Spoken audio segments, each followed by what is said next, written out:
There's a kind of man who carries war inside him like a scar you can't see, who wakes at 3 a.m. to the sound of nothing, and still knows the difference between safe and not safe before his eyes fully open. Nathan Grayson was that kind of man. He had buried the warrior, buried the uniform, buried almost everything except his daughter and the diner and the ordinary life he had clawed out of the wreckage of loss. Then one Tuesday morning in September, 3 men walked into his diner with guns, and the thing he had buried for 11 years tore itself back out of the ground. If this story already has you, hit that like button now. Drop a comment telling me what city you're watching from. I want to see how far this story travels. Now let's begin. The morning started the way most mornings did at Grayson's Corner Diner, with bad coffee, a broken pie case latch, and Lily arguing about her shoes. "They're fine, Dad." "The sole is coming off the left one. It's barely coming off." "Lily, it's like a centimeter." Nathan crouched in front of her and pressed his thumb against the gap where the rubber had started to peel away from the canvas. He'd glued it twice already. He needed to buy her new ones, had needed to for 3 weeks, but the water heater had taken the money he'd set aside, and then the truck needed a belt, and it kept going the way it always kept going. "I'll tape it before school," he said. "Dad, I'm 9, not a toddler. You don't tape a 9-year-old's shoe." "I tape mine all the time." She looked at his boots. She had her mother's eyes, dark brown, skeptical, always 3 steps ahead of the conversation. "That's different. You're a grown-up. Grown-ups don't care." "Deal," he said. "I don't care. But we're still taping it." She exhaled the specific sigh of a child who has decided not to win this particular fight. He found the electrical tape in the junk drawer under the register, tore off a strip, and folded it around the toe box while she stood with her arms crossed and her backpack listing to one side. It wasn't elegant. It was the kind of fix that announced itself. Functional and a little embarrassing, but it would hold. "You're picking me up at 3?" she asked.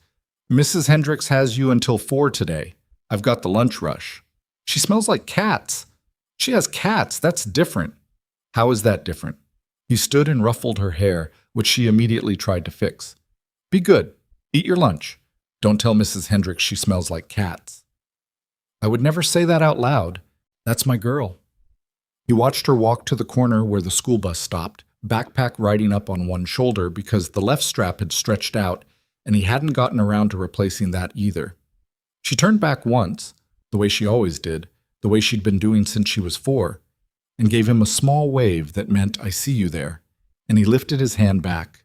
He stood there a little longer than he needed to, but the diner sat at the intersection of Route 9 and Elm Street in Calverton, New York, a small Hudson Valley town that had been dying quietly for about 30 years and wasn't quite ready to admit it. The building was narrow and deep, with 6 booths down one wall, a counter with 8 stools, a kitchen that required 2 people to work without touching each other, and a back room that served as storage, office, and the place Nathan went when he needed 45 seconds of silence. He hadn't built the place. He'd inherited it when his mother passed 6 years ago, the same month, almost to the week, that he'd separated from the Navy. He'd taken it as a sign, though he didn't believe in signs. He'd needed something to do with his hands that wasn't dangerous. He'd needed a reason to be somewhere specific every morning. The diner had given him that, barely. It lost money 4 months out of 12. He kept it open through a combination of regulars, stubbornness, and a willingness to personally fix every piece of equipment that broke, rather than paying someone else. He'd rewired half the kitchen himself. He'd replumbed the back bathroom twice.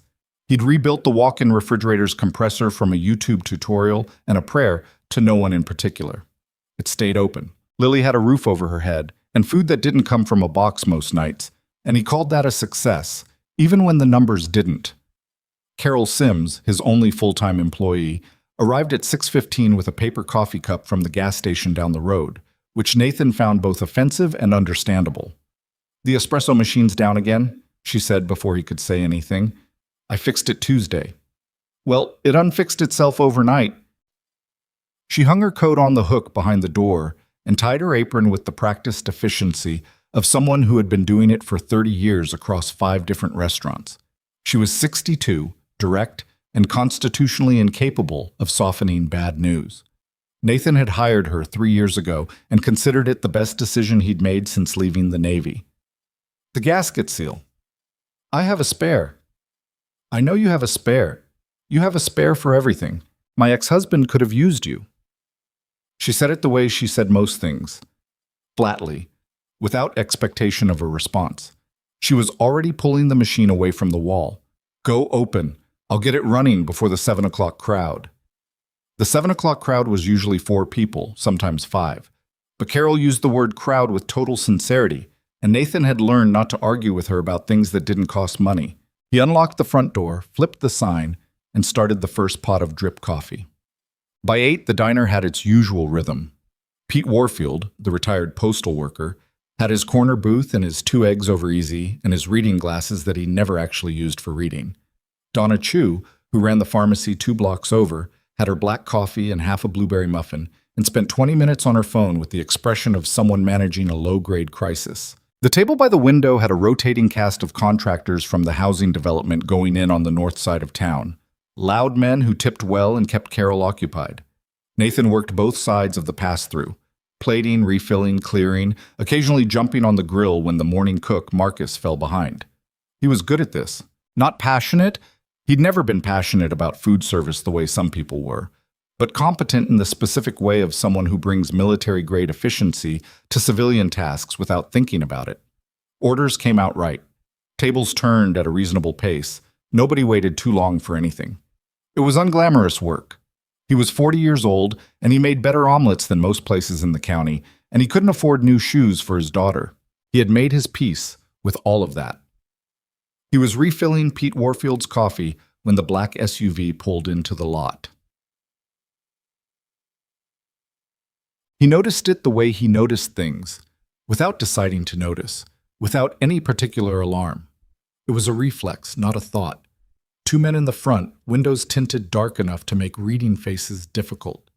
The vehicle sat there for almost 90 seconds without anyone getting out. That was the thing, not the SUV itself, which was common enough. The 90 seconds. People who were parking got out of their cars. People who were waiting pulled to the side. People who sat in idling vehicles in a diner parking lot for 90 seconds before doing anything were either on the phone or waiting for something. Nathan noted it, filed it, kept moving. The woman arrived in a different car, a silver sedan, private hire, rather than a livery service, which was unusual for the kind of woman she appeared to be. Nathan registered her when she came through the door, early 30s, well-dressed in the way that looked effortless but wasn't, a kind of composed alertness in the way she moved. She scanned the room when she entered, not nervously, but systematically, the way people did when they were used to being watched and didn't like it. She sat at the counter rather than a booth, which meant she'd chosen sight lines. The door ahead of her in the mirror, the full room behind her in her peripheral. Nathan set a menu in front of her. Coffee? Please. She didn't look at the menu. She was looking at her phone with the screen slightly angled away from the room. He poured. She wrapped both hands around the cup. Her nails were short, unpolished. There was a thin scar along the underside of her left wrist that was years old. A burn scar, probably from something industrial rather than anything personal. He noticed it the way he noticed everything, without meaning to and without making anything of it. You need a minute? He asked. I know what I want. She still hadn't opened the menu. Scrambled eggs, no butter, wheat toast, fruit if you have it, and the Wi-Fi password. Eggs I can do. Fruit's a seasonal situation. I've got melon today. The Wi-Fi is diner 1234, all lowercase. She almost smiled. Of course it is. He put the order in. She was working when he came back to check on her. A laptop pulled from her bag, phone prop beside it, a focused stillness that blocked out the ambient noise of the room, the way some people could and most couldn't. Whatever she was dealing with had her full attention in a way that made Nathan think it wasn't routine. He didn't ask. It wasn't his business. He brought the eggs and the melon and more coffee and left her to it. So, the black SUV was still in the lot. He'd clocked it twice now through the window. It had moved, repositioned closer to the door, still running from the exhaust trail. Carol came through the pass-through with a rack of clean mugs and caught his expression. What? The SUV. She looked without making it obvious. Probably someone waiting on a pickup. Probably, he agreed. He went back to the counter. The woman, he still didn't know her name, had eaten half her eggs and abandoned the rest. She was on the phone now, voice low, and Nathan caught the fragment of it as he cleared the adjacent stool. Told him not to pull the proxy filing until I reviewed it, and now the whole arbitration sequence is going to... Her voice dropped further, and he stopped catching it. Money trouble. Or the kind of trouble that happened around money. He'd seen that specific tension before. Not here, not in this diner, but in other rooms a long time ago. The look of someone who had built something and was watching people try to take it apart. He was thinking about whether to start the soup stock early when the door opened. 3 men. The first came in fast, not the pace of someone entering a diner, and Nathan's body processed the difference before his mind did. The second had his hand already at his hip. The third locked the door behind them with a sound that was very small and very loud at the same time. The first one, heavy set, early 40s, a jaw like a cinder block, put a gun on the counter in one practice motion and swept the room. Nobody moves, nobody talks, nobody does anything stupid. His voice was flat, rehearsed without being mechanical. He'd done this before. Carol dropped the mugs. 3 of them shattered on the floor. Pete Warfield pushed back from his booth. Hey, sir. The second man, younger, angular, moving toward the booths, pointed the gun at Pete. Sit, down. Pete sat. The third man stayed at the door. He had the focused, slightly bored expression of someone performing a task they'd performed many times, which was the most frightening thing about him. Nathan had already done the math. He'd done it in the time it took him to take 2 breaths. Not because he was running calculations consciously, but because that part of his brain never actually turned off, no matter how many years of diner work he piled on top of it. 3 men. 2 confirmed weapons, third almost certainly armed. 7 civilians, including himself. Distance from his position to the nearest threat. 11 feet. From the counter to the door, 22. He put his hands flat on the counter. He kept his expression blank. The first man, the one giving orders, was looking at the woman, directly at her.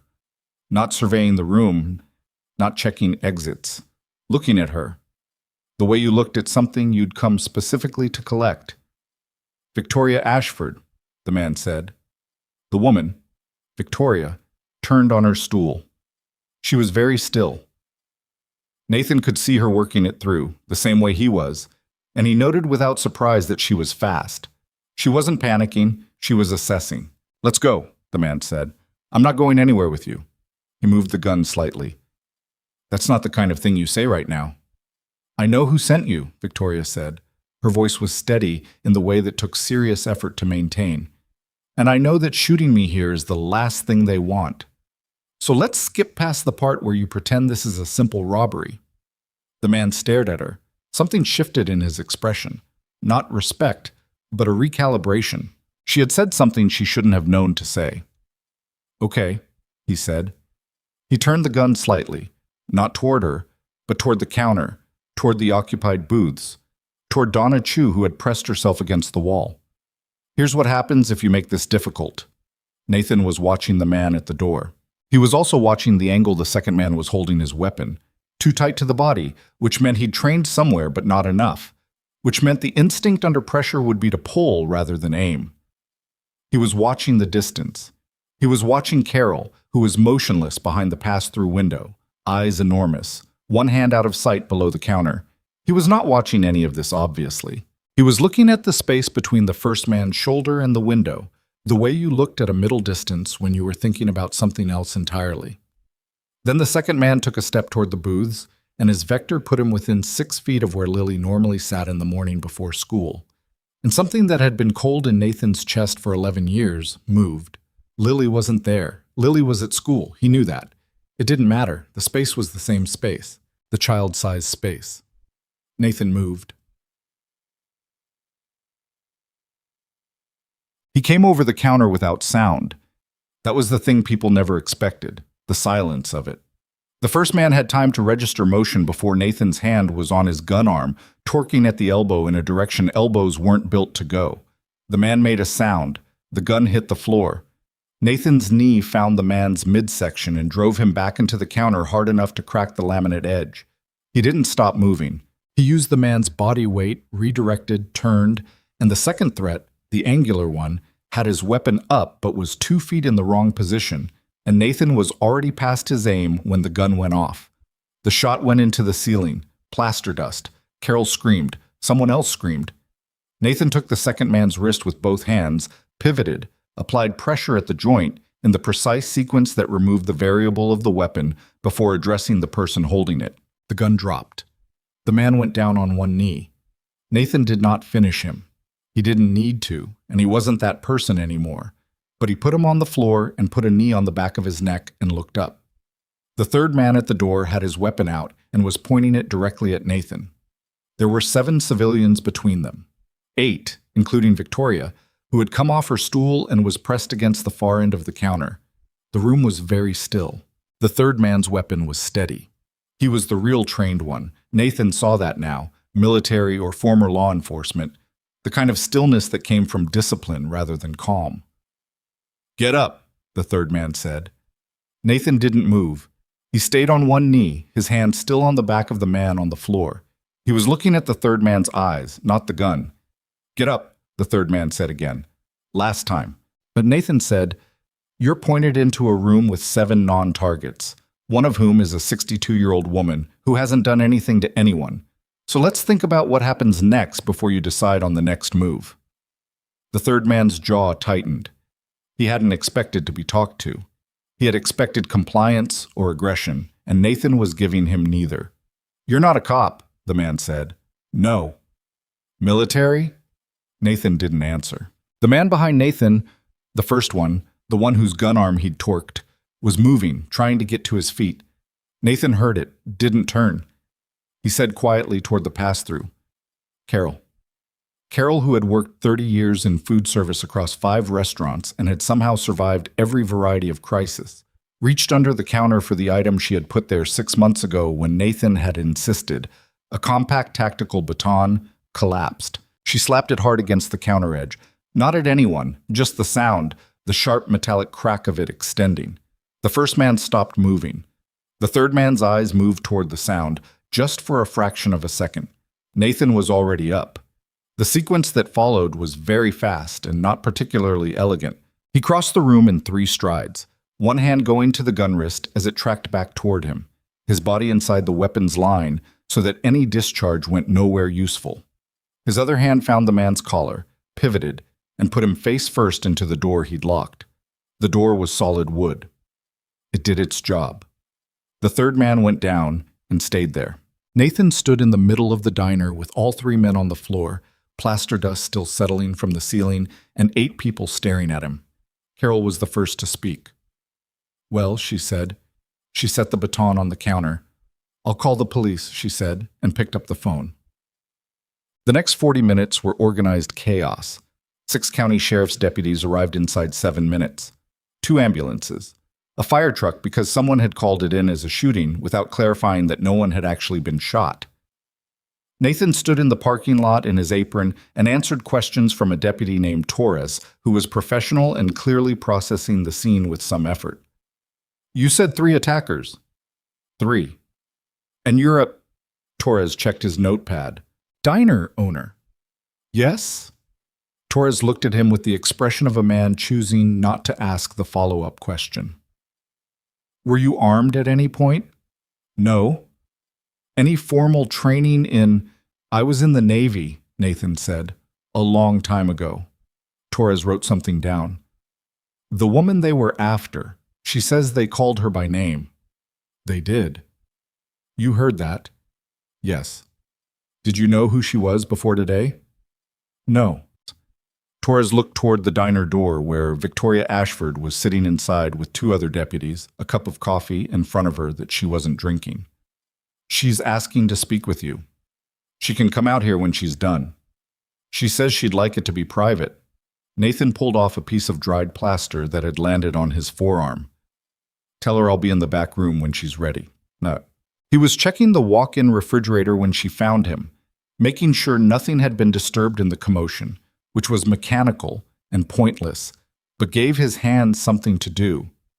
He heard her footsteps on the kitchen tile and didn't turn immediately. "The latch sticks on that side," he said. "If you let it close, it won't open from inside." I'll keep that in mind. She stopped in the kitchen doorway. Up close, without the chaos of the previous hour, he could assess her differently. There were fine lines at the corners of her eyes that didn't come from age.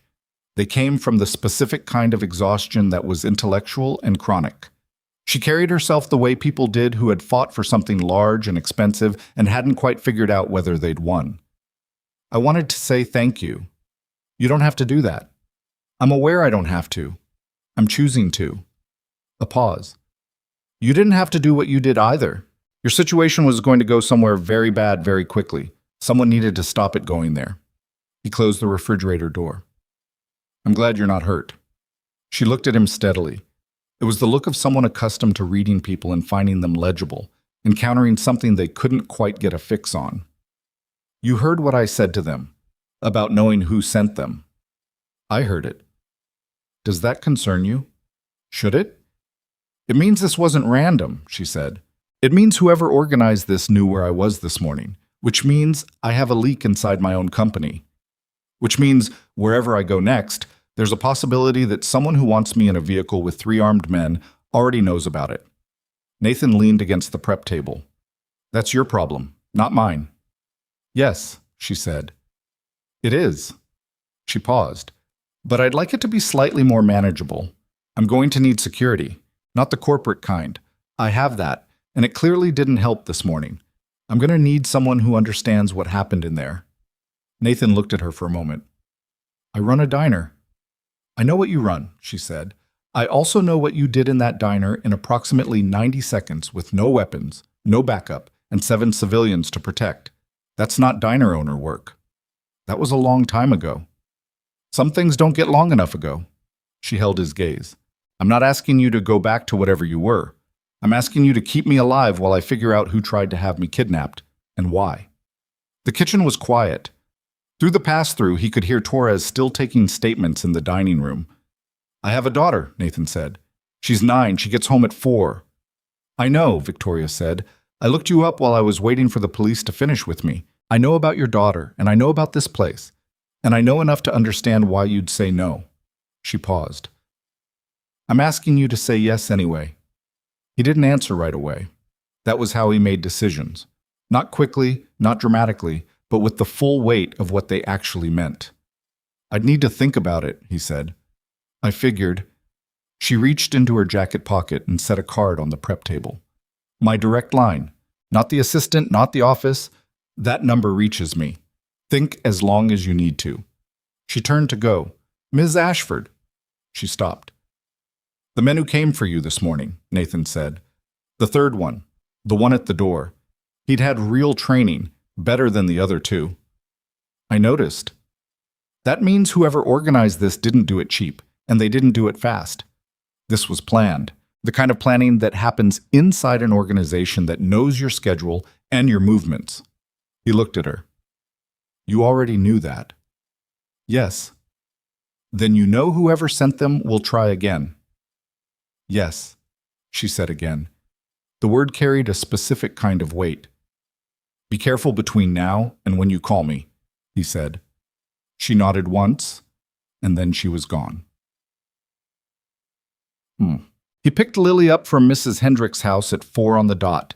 She came out the door with her backpack and the slightly dazed expression of a kid who'd been inside too long, blinking against the afternoon light. She looked at him. Then she looked at his arm, where there was a faint smear of plaster dust he'd missed when he cleaned up. What happened to your arm? Ceiling gave me a little dust. Why was the ceiling dusty? Ceilings are dusty. That's what they do. She fell into step beside him toward the truck. Mrs. Hendrick's cat got on the table. Which one? The fat one. Butterscotch. Did Butterscotch cause trouble? Butterscotch knocked over a cup of pens and then just sat there looking at us like it was our fault. She paused. I didn't tell her she smelled like cats. Good girl. I thought it very loudly, though. That's allowed. She climbed into the passenger seat and dropped her backpack on the floor. He got in and started the engine. She was looking out the window with the particular thinking face she got sometimes, the one that meant she was working something out. Dad? Yeah. Are you okay? He glanced at her. She was still looking out the window, but there was something careful in how she'd asked it. The specific 9-year-old version of pretending to be casual about something that wasn't casual. "I'm fine," he said. "Why?" "I heard on the bus that something happened at the diner. Ella's mom drives past it, and she saw a bunch of police cars." He pulled out onto the road. He thought about what to say, and how much of it, and where the line was between honest and worrying, and both at once. "A few people came in this morning who caused some trouble," he said. "The police handled it." She was quiet for a moment. "Were you scared?" He thought about that. "No," he said. It was true. "I was busy." She seemed to consider that answer. It was the kind of answer that was technically not an explanation, and she was smart enough to know it, but she let it sit. "Okay," she said.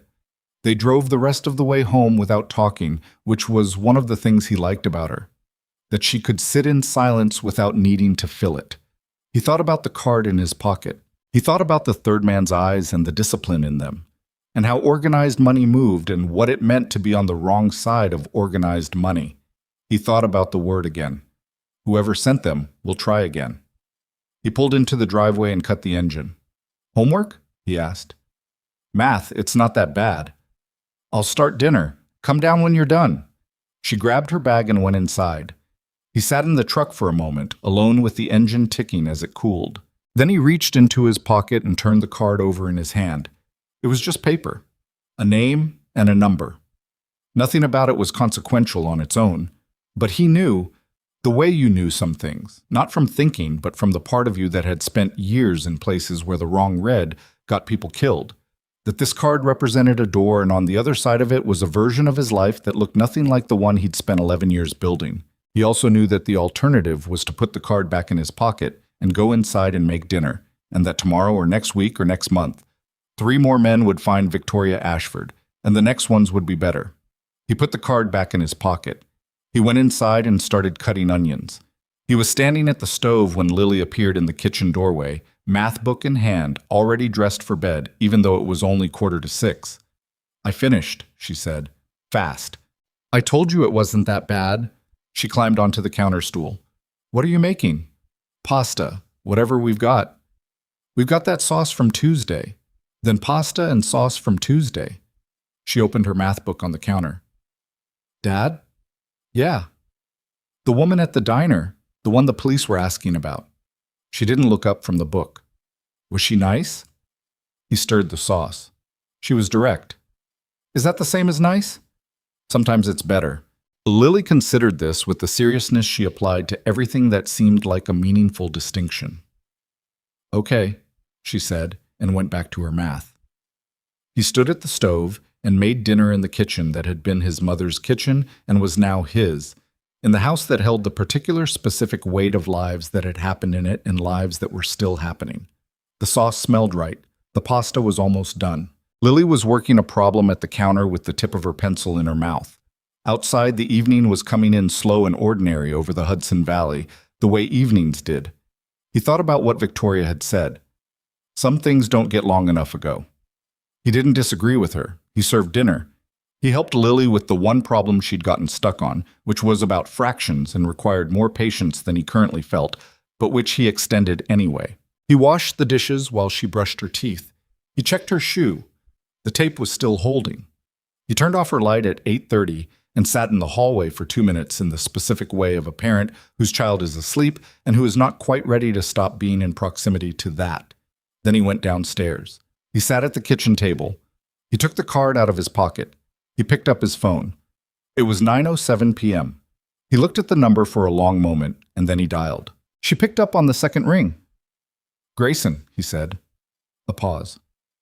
"I wasn't sure you'd call tonight.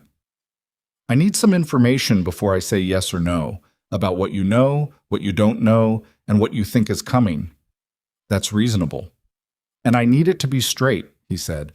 "I've got a 9-year-old upstairs. I don't do anything that puts her in the middle of something without understanding what the something is." "Understood," Victoria said. "Start from the beginning," he said. "All of it." And she did. Victoria talked for 47 minutes.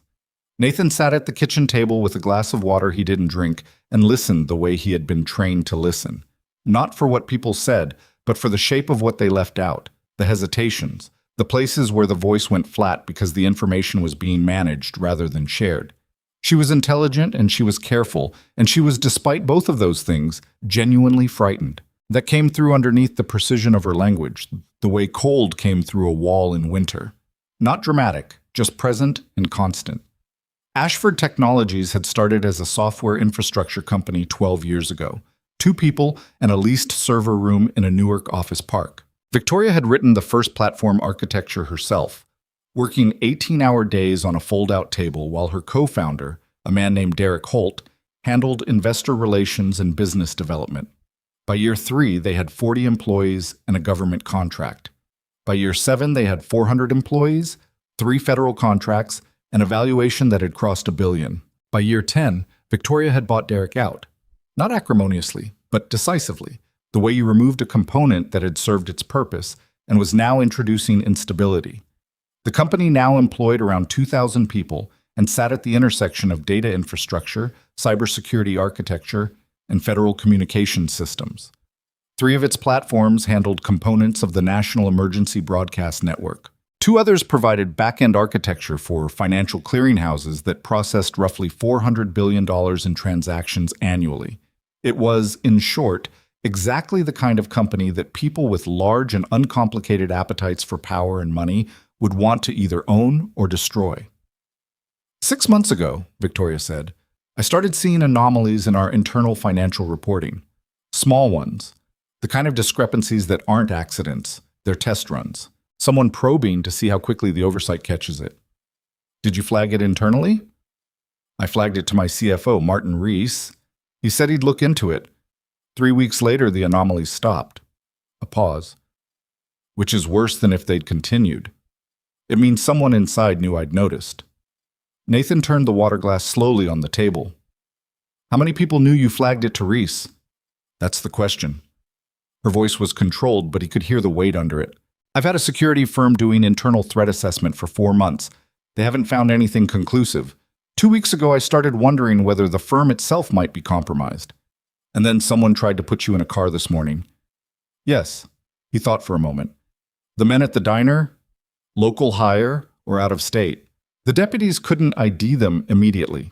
They had clean IDs, which means either they were legitimate to begin with, which I doubt, or whoever put this together has access to documentation infrastructure, which is not a cheap capability.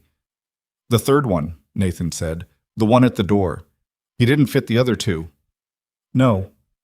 She was quiet for a moment. I noticed that too. Brought in from somewhere else. The other 2 were local and expendable. He was oversight, making sure the job got done and the other 2 didn't freelance. He set the water glass down. Which means whoever organized this has international reach. You don't get that kind of personnel management from a domestic operation. Silence on the line. Long enough that he thought she was deciding something. There's something else, she said. Tell me. The man on the board I trust least is a senior executive named Vincent Blackwell. He joined the company 4 years ago through an acquisition. We absorbed a smaller firm he'd been running, and he came with it as part of the deal. He's been on the executive board for 3 years. He's considered very well connected. Government advisory roles, consulting work, high-value network. Another pause. He was the person who recommended the security firm I hired 4 months ago. Nathan said nothing for a moment. I'm not accusing him, Victoria said. I don't have enough. But you've been thinking about him since before today. Yes. And the people who tried to take you this morning knew where you were. Your schedule, your route, the specific diner. I'd been going there twice a week for 3 weeks. I liked the quiet. I thought no one knew.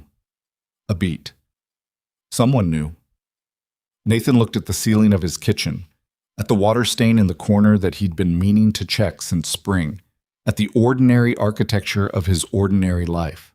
I'll take the job, he said. I wasn't sure after I left whether I'd overstepped. Asking you with your daughter upstairs. You were straight with me. That's what I needed. He leaned forward. But I need to be straight back. If I do this, I do it my way. I'm not a bodyguard in a suit.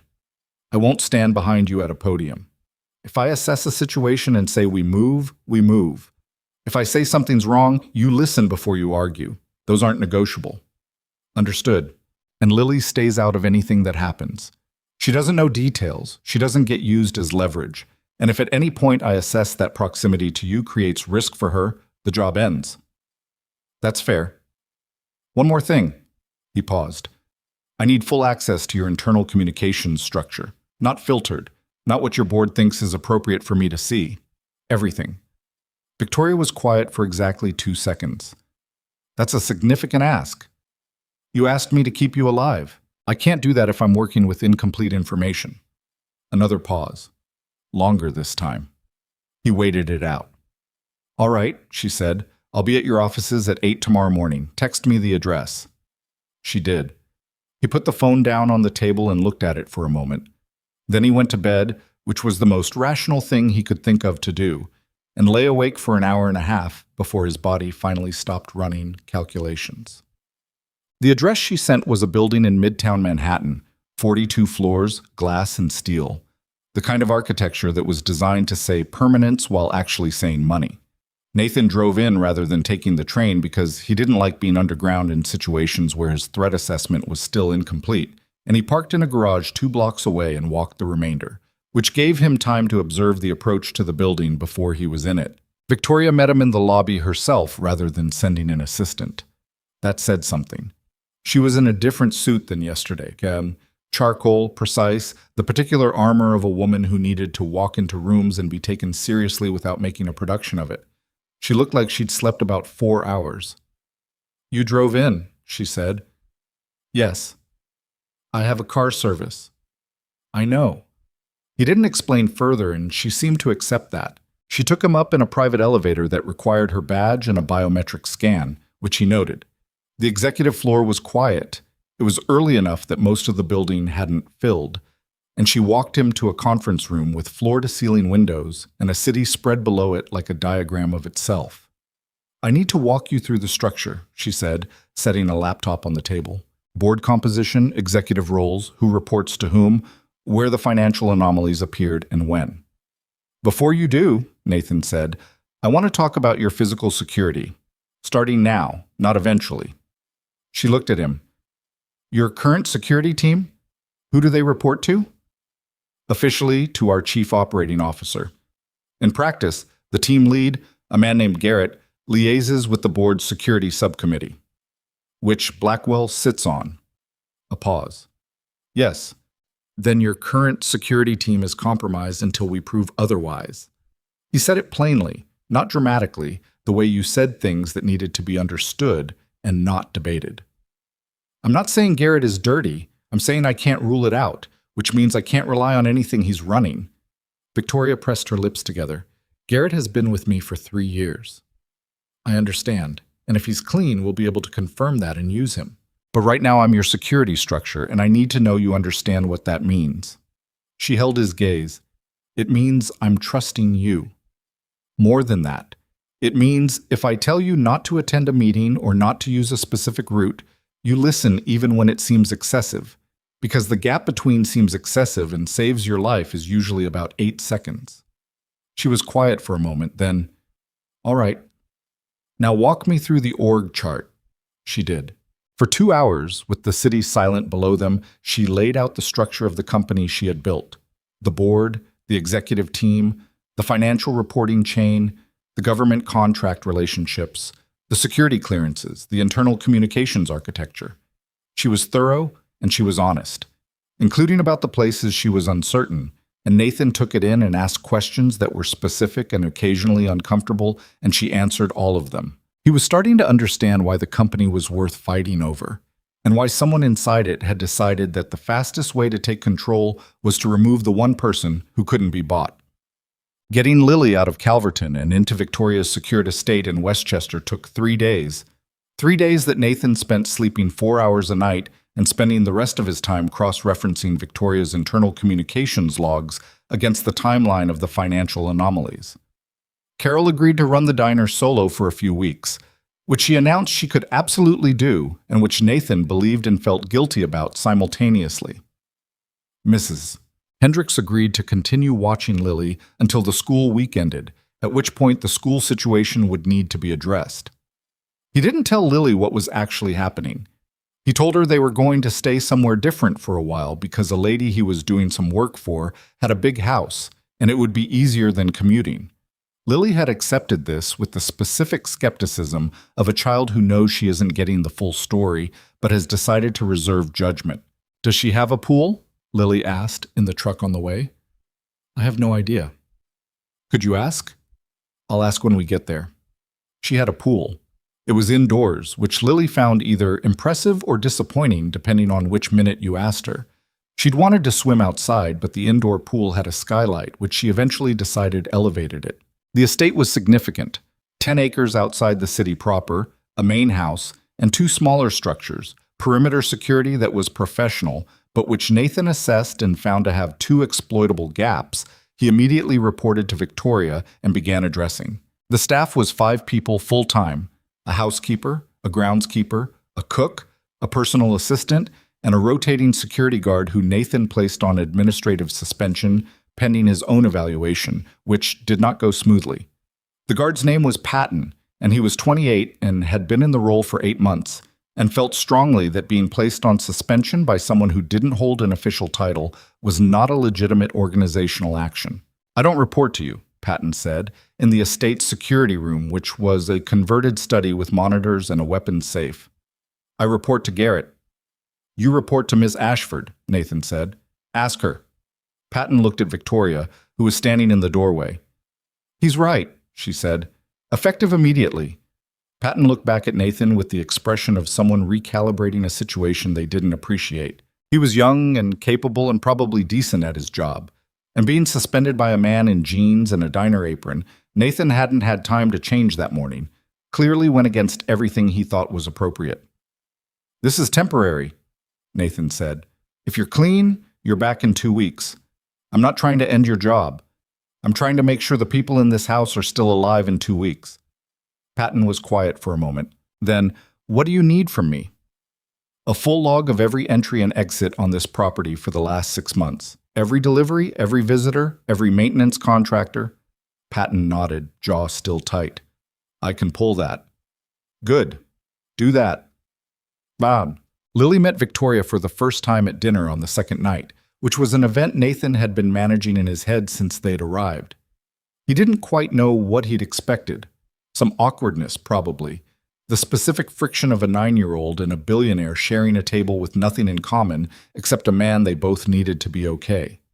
What he hadn't expected was Lily asking Victoria, within 4 minutes of sitting down, whether she'd ever built a website. Victoria looked at her. "I've built several. Why?" "I want to build one about frogs." A pause. "My teacher says I need to pick a topic for my independent study project, and I picked frogs." "Any particular kind of frog?" "Tree frogs mostly, but also poison dart frogs because they're extremely interesting even though they're also extremely dangerous." Victoria set down her fork. "The toxicity in poison dart frogs comes from their diet. There are captive bred ones that aren't toxic at all because they eat different food. The species essentially manufactures the toxin from alkaloids in the insects they consume in the wild." Lily stared at her. "How do you know that?" "I like frogs." A pause. Lily looked at Nathan as if to confirm this was a real thing that was happening. He kept his expression neutral. "What kind do you like?" Lily asked. "Glass frogs? The ones with the translucent skin. You can see their organs." "Yes." "That's kind of gross and also incredible." Exactly, Victoria said. Nathan watched this happen across the dinner table, the two of them falling into a conversation about amphibians with a naturalness that had nothing to do with the circumstances surrounding it. No performance, no adult forcing a connection. Lily had a gift for that, for finding the specific thing in a person that was genuine and heading directly for it without detour. He ate his dinner and stayed mostly out of it, and felt something complicated move through him that he didn't examine closely. The media hit on the 4th day. Someone at the sheriff's department had talked, not maliciously probably, just the ordinary movement of information through a small town where 3 armed men getting taken down in a local diner by the owner was not a small story. A local reporter picked it up, and then a regional one. And by Thursday evening, Nathan's name was on 2 news websites under headlines that made him want to close his laptop. Diner owner or secret soldier? Hudson Valley man takes down armed kidnappers. Former Navy SEAL saves tech billionaire in small-town diner standoff. Victoria came to find him on the back terrace, where he was sitting with the laptop, the property dark and quiet around them. The security lights on the north perimeter casting long, pale lines through the grass. "I'm sorry," she said. "You didn't do it. My name is in the story. People were looking for context." He turned the laptop so she could see the screen. "They found my service record. It was incomplete. The classified portions were still sealed, would stay sealed, but it was enough to show the broad shape of what he'd been and where he'd served and what that meant." "Does that change things for you?" she asked. He thought about that. "I've had my name in print before. It's the second-order effects I'm managing." "Lily? She'll hear about it at school eventually." He closed the laptop. "Or from Mrs. Hendricks, who I'm certain is watching the news." He was right about Mrs. Hendricks. Lily came to him the next morning with a particular expression, not distressed, but working something through. "Sophie's mom texted Mrs. Hendricks," she said, sitting across from him at the kitchen table in the estate with her cereal untouched. "She said you used to be a Navy SEAL." "Yes." "You never told me that." "No." "Why not?" He considered how to say it. "Because it wasn't who I was anymore. And I didn't want that to be the thing you thought of when you thought about me." She was quiet for a moment. "I don't think of you differently." "I know. I mean, it's actually kind of interesting." A pause. "Don't tell anyone I think that's interesting." "Why not?" "Because then everyone will want to talk about it, and it'll be weird." She picked up her spoon. "Can I still go swimming after homework?" "Yes." "Okay." She started eating her cereal. He sat with her while she ate and thought about how she processed things. Not all at once, not in the dramatic way, but steadily, at her own pace, holding the part she needed and setting aside the ones she didn't. She had gotten that from her mother. Almost everything good about her she had gotten from her mother. The connection between Vincent Blackwell and Nathan's father surfaced on a Tuesday evening, 11 days after they'd moved into the estate. Nathan had been working his way methodically through Victoria's internal archives, old board minutes, contract histories, the paper trail of the company's growth, looking for the pattern underneath the anomalies, the original thread that someone had been pulling. He wasn't a forensic accountant, but he knew how to read organizational behavior, and what he was looking for wasn't numbers specifically. It was decisions. The moments when something that should have gone one way went another and nobody asked why. He found the first indicator in a contract addendum from 3 years prior, a modification to a federal infrastructure contract that reduced Ashford Technologies' exclusive licensing window by 18 months, a change that had cost the company roughly $60 million in deferred revenue. The change had been recommended by the board's legal subcommittee, signed off without significant objection, and quietly filed. Vincent Blackwell had chaired the subcommittee at the time. Nathan sat with that for a while, pulling threads. The modification had benefited a competing firm, a smaller infrastructure company called Crest Network Solutions, which had been positioned to pick up the deferred contract window. He searched Crest Network Solutions in the corporate registry. It had been founded in 2001. Its founding chief operating officer had been a man named James Caldwell. Nathan went still. He knew that name, not from the present, not from anything connected to Victoria or Ashford Technologies or any of this, from a different life entirely, from conversations he hadn't thought about in years, from a father who had worked as a government contracts auditor for 2 decades and who had died of what was officially ruled a heart attack in 2003, at the age of 54, 2 weeks after telling Nathan over the phone that he'd found something serious and wasn't sure who to report it to. Robert Grayson had never been a dramatic man. He didn't overstate things. When he said serious, he meant it in the specific way of someone who had spent 20 years in bureaucratic corridors and understood exactly where the lines were and what it meant when someone crossed them at scale. He died before Nathan could get home. The death had been unremarkable in the official record. Nathan had been overseas, and the timing had been wrong. and he had carried the loose end of it for 22 years without knowing where to attach it. James Caldwell and Vincent Blackwell had gone to the same university. Nathan found that in a business journal profile from 2008. They'd been in the same economics cohort. There were 3 other photographs from that era, 2 other men whose names Nathan wrote down. He sat back and looked at what he had laid out on the table. It wasn't evidence. Not yet. It was a shape, the rough outline of something that had started long before Ashford Technologies existed and had grown around it, using it, feeding off it, the way certain organisms used a host without killing it immediately because a living host was more useful than a dead one. He looked at the clock. It was 11:40 at night. He went to Victoria's study, where the light was still on, which it usually was at this hour. She was at her desk with her reading glasses on. He'd only seen her wear them twice, and both times she'd taken them off quickly, which he'd noted without comment. And she looked up when he knocked. "I found something," he said. She took off her glasses. "Come in." He set the printed pages on her desk and stood while she read through them. She was fast, her eyes moving without wasted motion, and he watched her face rather than the papers. Watched the moment when she reached the detail about the contract modification and what it had cost the company, and then the moment when she reached James Caldwell's name and looked up. "You knew this name before tonight," she said. "Yes." "Tell me." He told her about his father. He told it plainly, without sentiment, the facts in order. The call, the 2 weeks, the official ruling, the loose end he'd carried. He wasn't given to talking about his father, and it came out slightly stiff, the way anything does when it's been stored in a form that wasn't meant for conversation. But she listened the way she'd listened that first night on the phone, completely, without interrupting, holding the full weight of it. When he finished, the room was quiet. "Nathan," she said, the first time she'd used his first name. He noted that too. "I'm not drawing conclusions yet," he said. "It's not evidence."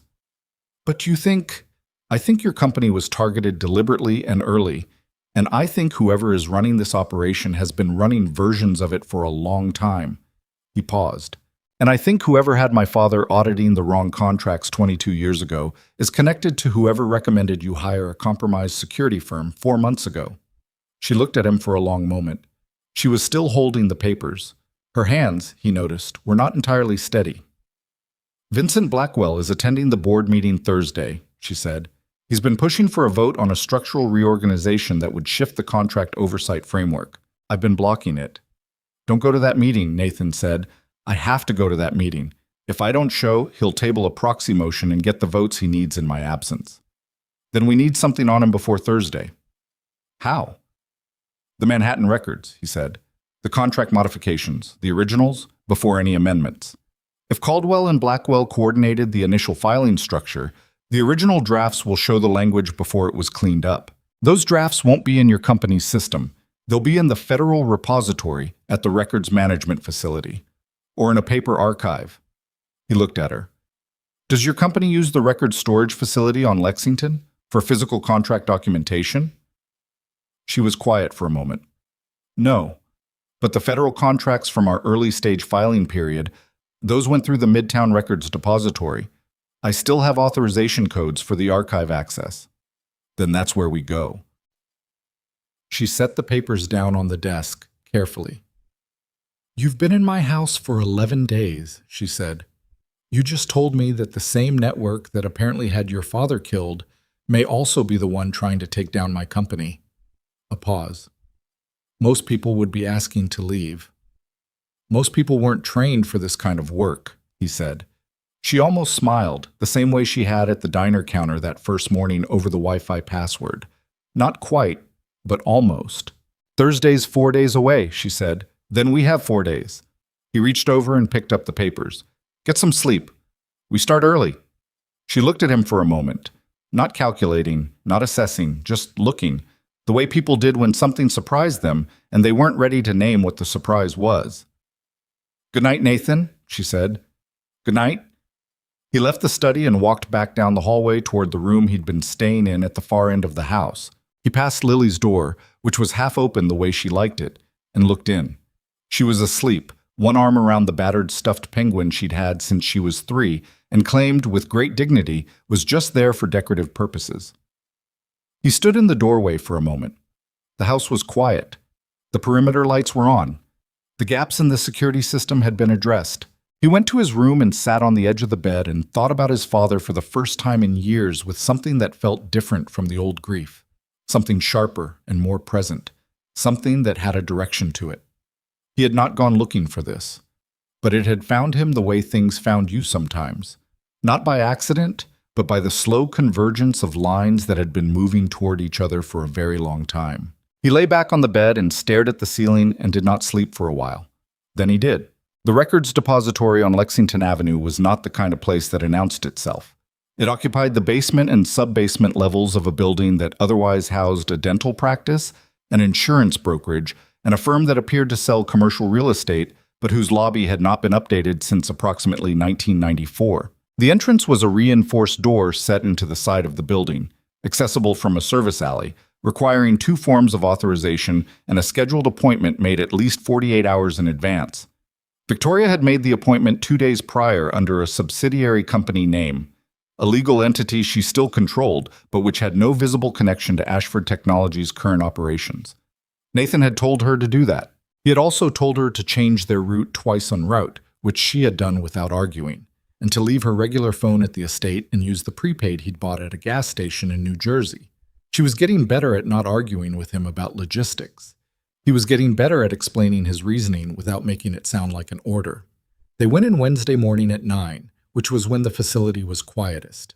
The archivist was a man in his late 50s named Gerald, who had the specific energy of someone who had spent 30 years in proximity to paper and had come to prefer it over most people. He checked their credentials with the slow thoroughness of someone who genuinely enjoyed the checking process, found everything in order, and led them down a corridor that smelled of climate-controlled air and old binding glue to a room with 2 tables, 2 chairs, and a cart of banker's boxes already pulled for their request. "Sign-in sheet is on the table," Gerald said. "No food, no drinks, no photography. I can see the room from the monitoring station, so please don't try. If you need additional boxes pulled, ring the button on the wall. I'll be back at noon to check in." He left them alone with the boxes. Nathan looked at Victoria. "How many years of filings are we looking at?" The original federal contracts were filed between year 2 and year 4 of the company. That's a 3-year window, 2014 to 2016. She was already pulling the first box.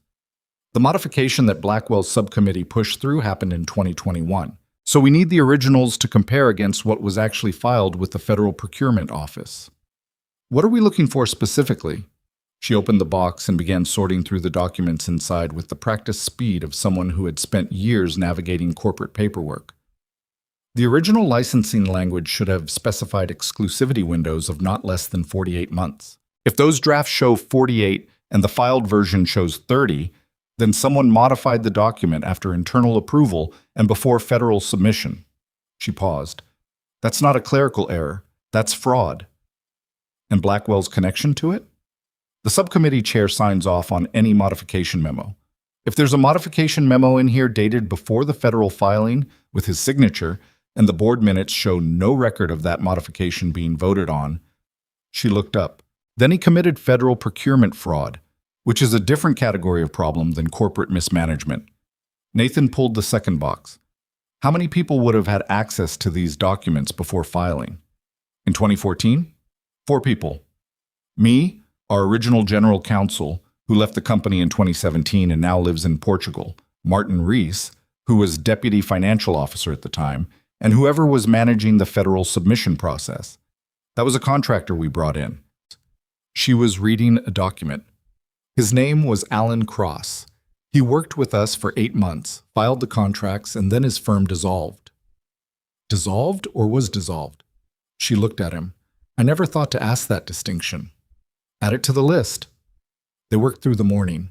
The room was quiet except for the sound of paper and the occasional soft observation when one of them found something worth noting. Nathan was not a lawyer and not an accountant, but he was methodical, and he had spent years reading intelligence reports and operational documents that were designed to obscure as much as they revealed.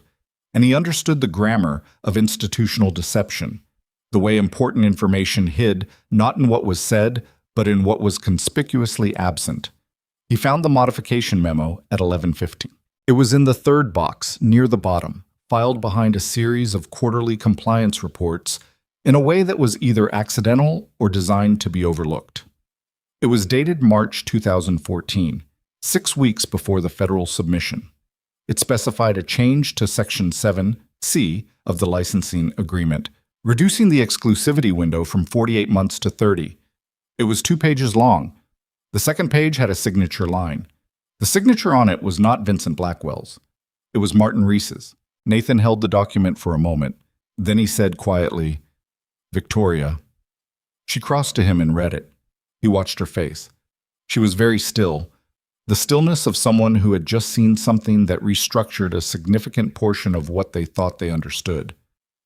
"Rees," she said, "your CFO." "My CFO." Her voice was flat, not emotional, past the immediate shock of it, into something colder. "I flagged the financial anomalies to Rees 6 months ago." And they stopped, because he already knew what they were. She set the document on the table. "He's been inside my company longer than Blackwell. He was there from year 2. A pause. "I trusted him. He may have been placed there or he may have been turned later. Either way, everything I reported internally in the last 6 months went directly to whoever is running this." She pressed her palms flat on the table. "Every security review, every concern I raised, every assessment about what I thought was happening." Yes. Nathan was already photographing the document with the prepaid phone. Gerald had said no photography. Nathan photographed every relevant page methodically and completely. "We need to get everything we can in the next 40 minutes and leave before anyone who shouldn't know we're here has time to act on it." She looked at him. "You think we were followed?" "I don't know. I took precautions. But whoever is running this network has demonstrated the capacity to surveil your movements accurately enough to know your routine at a diner in a small town. I don't assume we're invisible." He kept photographing. "Keep pulling the boxes. Look for anything with Rees's signature between 2014 and 2016, and anything that references Crest Network Solutions." She went back to work without another word. There were moments Nathan had noticed in the weeks since this had started when Victoria Ashford operated best under pressure. Not happy about it, not energized by it in the way of people who were drawn to chaos, but clarified by it, the way heat clarified metal. She narrowed. She focused. She made decisions quickly and didn't waste time relitigating them. He appreciated that more than he'd said. They found 2 more documents with Rees's signature, an amendment to a subsidiary agreement and an internal memo recommending the reduction of the external audit frequency from quarterly to semi-annual. Both were from 2015. Both, taken together with the modification memo, painted a picture of systematic erosion, not a single catastrophic act, but a slow and patient process of weakening the company's oversight infrastructure from the inside. At 11:50, Nathan said, "We're done. There might be more. There's enough. We go now." She paused, looked at what they had on the table, then began stacking it back into the box in the precise original order. He taught her that 3 days ago. Always leave documentation exactly as you found it, because disruption was a record. They were out of the building at 11:58 and 3 blocks away before Nathan let himself think about what came next.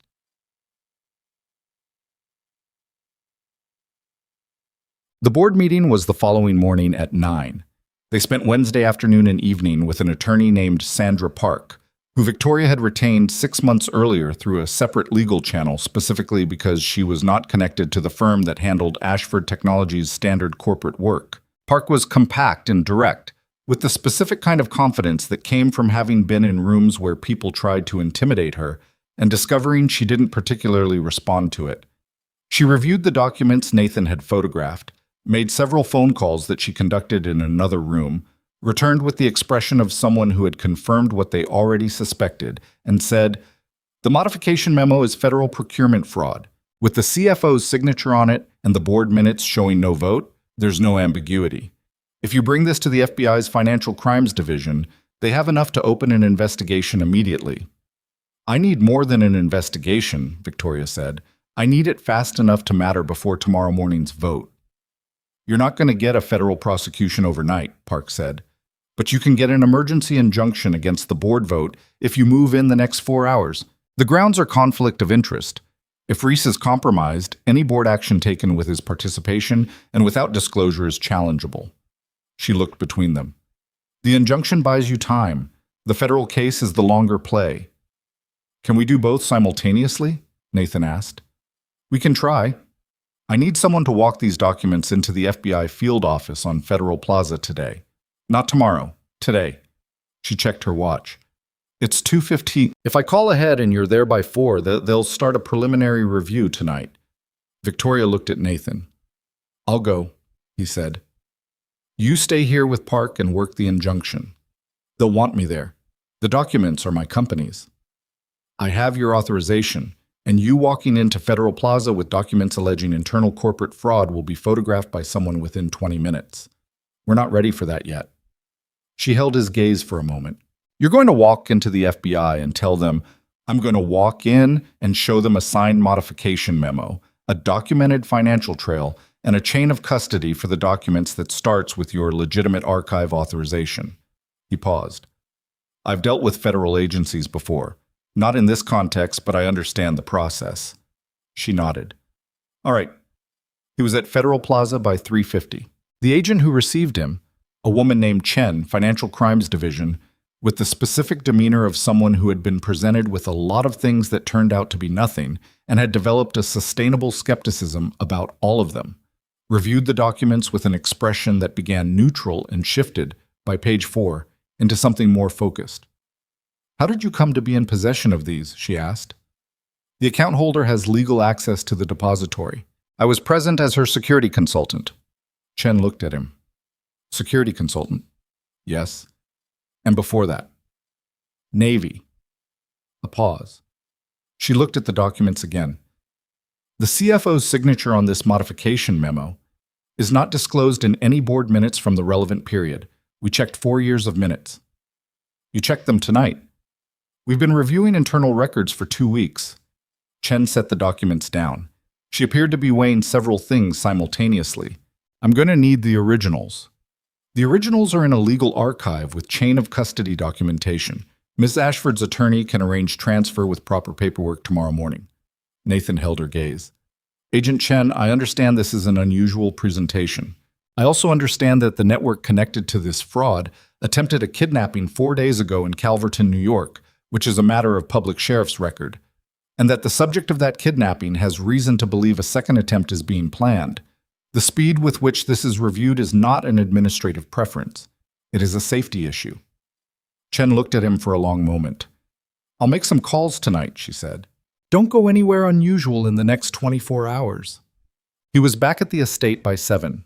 Lily was in the kitchen with the cook, a quiet man named Harold, who had discovered in the past week that Lily had strong opinions about the correct amount of garlic in pasta sauce, and had begun consulting her about it with what appeared to be genuine interest. You're back, Lily said without looking up from the pot she was theoretically supervising. I'm back. Harold made too much basil again. I added the amount you specified, Harold said mildly. I specified a handful and you have very large hands. Nathan washed his hands at the sink and looked at the pasta situation. It smells fine. It smells like we're in Italy, which is not the same as fine. Lily looked at him. Are you okay? You look tired. I'm fine. You always say that. Because I'm usually fine. She gave him the skeptical look, the one with the dark eyes that were her mother's, and went back to monitoring Harold's basil situation. Nathan stood in the kitchen for a moment and let the ordinary noise of it work on him, the smell of garlic and olive oil, and the mild argument about herbs, and felt the day's weight shift slightly without disappearing. He found Victoria in her study, which was where she was most evenings, but tonight she wasn't working. She was sitting with a glass of wine she'd barely touched, looking out the window at the dark estate.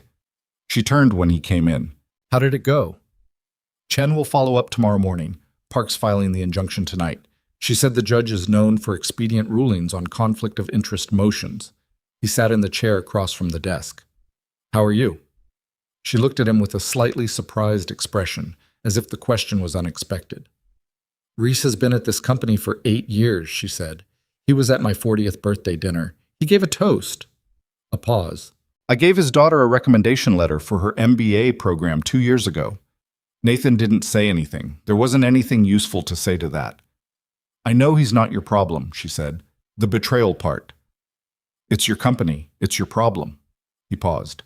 But it's also the part that doesn't show up in documents or evidence chains. The personal weight of it. She looked at the window. Did you ever... She stopped. Reconsidered. When you were in the Navy, did you ever have someone turn out to be something other than what you thought? Once, he said. She waited. A man in my unit. He wasn't a traitor, that's not the story. But he made a decision in the field that cost 3 people their lives, and afterward I found out he'd known the risk beforehand and gone ahead anyway because he didn't want to delay the operation. Nathan paused. He wasn't a bad person. He was a person who had decided in one moment that some things mattered less than the mission. I had thought he was someone who couldn't make that calculation. I was wrong. Victoria was quiet. The thing about being wrong about a person, Nathan said, is that you eventually stop being surprised you were wrong and start asking whether you missed signals, which is its own kind of punishment. He looked at her. You didn't miss signals. Reese was very specifically trained to be someone you wouldn't doubt. That's not a reflection of your judgment. It's a reflection of how much he cost someone to place. She held his gaze for a long moment. Something in her expression was different from how it usually looked. Not softer exactly, but less armored. The quality of someone who had let one layer down without deciding to and wasn't sure whether to put it back. Thank you, she said. Don't thank me yet. Tomorrow is still tomorrow. She almost smiled. Go to sleep, Nathan. He stood. You too. When I finish this, she looked at the barely touched wine. Or when I accept that I'm not going to finish it, and that was never really the point. He left her to it. The ambush happened the next morning at 6:43, 17 minutes before they were due to leave for the Midtown offices where the board meeting was scheduled. Nathan had been awake since 5. He was in the security room reviewing the perimeter feeds. A habit by now, the way certain habits became load-bearing without you deciding they would, when the motion sensor on the north fence line triggered. Not the full alarm, just a yellow flag in the monitoring software, which could have been a deer or a groundskeeper arriving early. It was not a deer. He saw them on camera 4, 2 shapes moving along the tree line at the edge of the property, using the shadow of the fence to break their profile. They were moving with the low, efficient pace of people who had done this before and understood sight lines. He was already out of the security room before he'd consciously formed the thought. He took the back stairs to the second floor and knocked twice on Victoria's door. The specific knock he'd established with her 2 weeks ago, 2-1 pattern, which meant now, no questions. She opened the door in 30 seconds. She was dressed.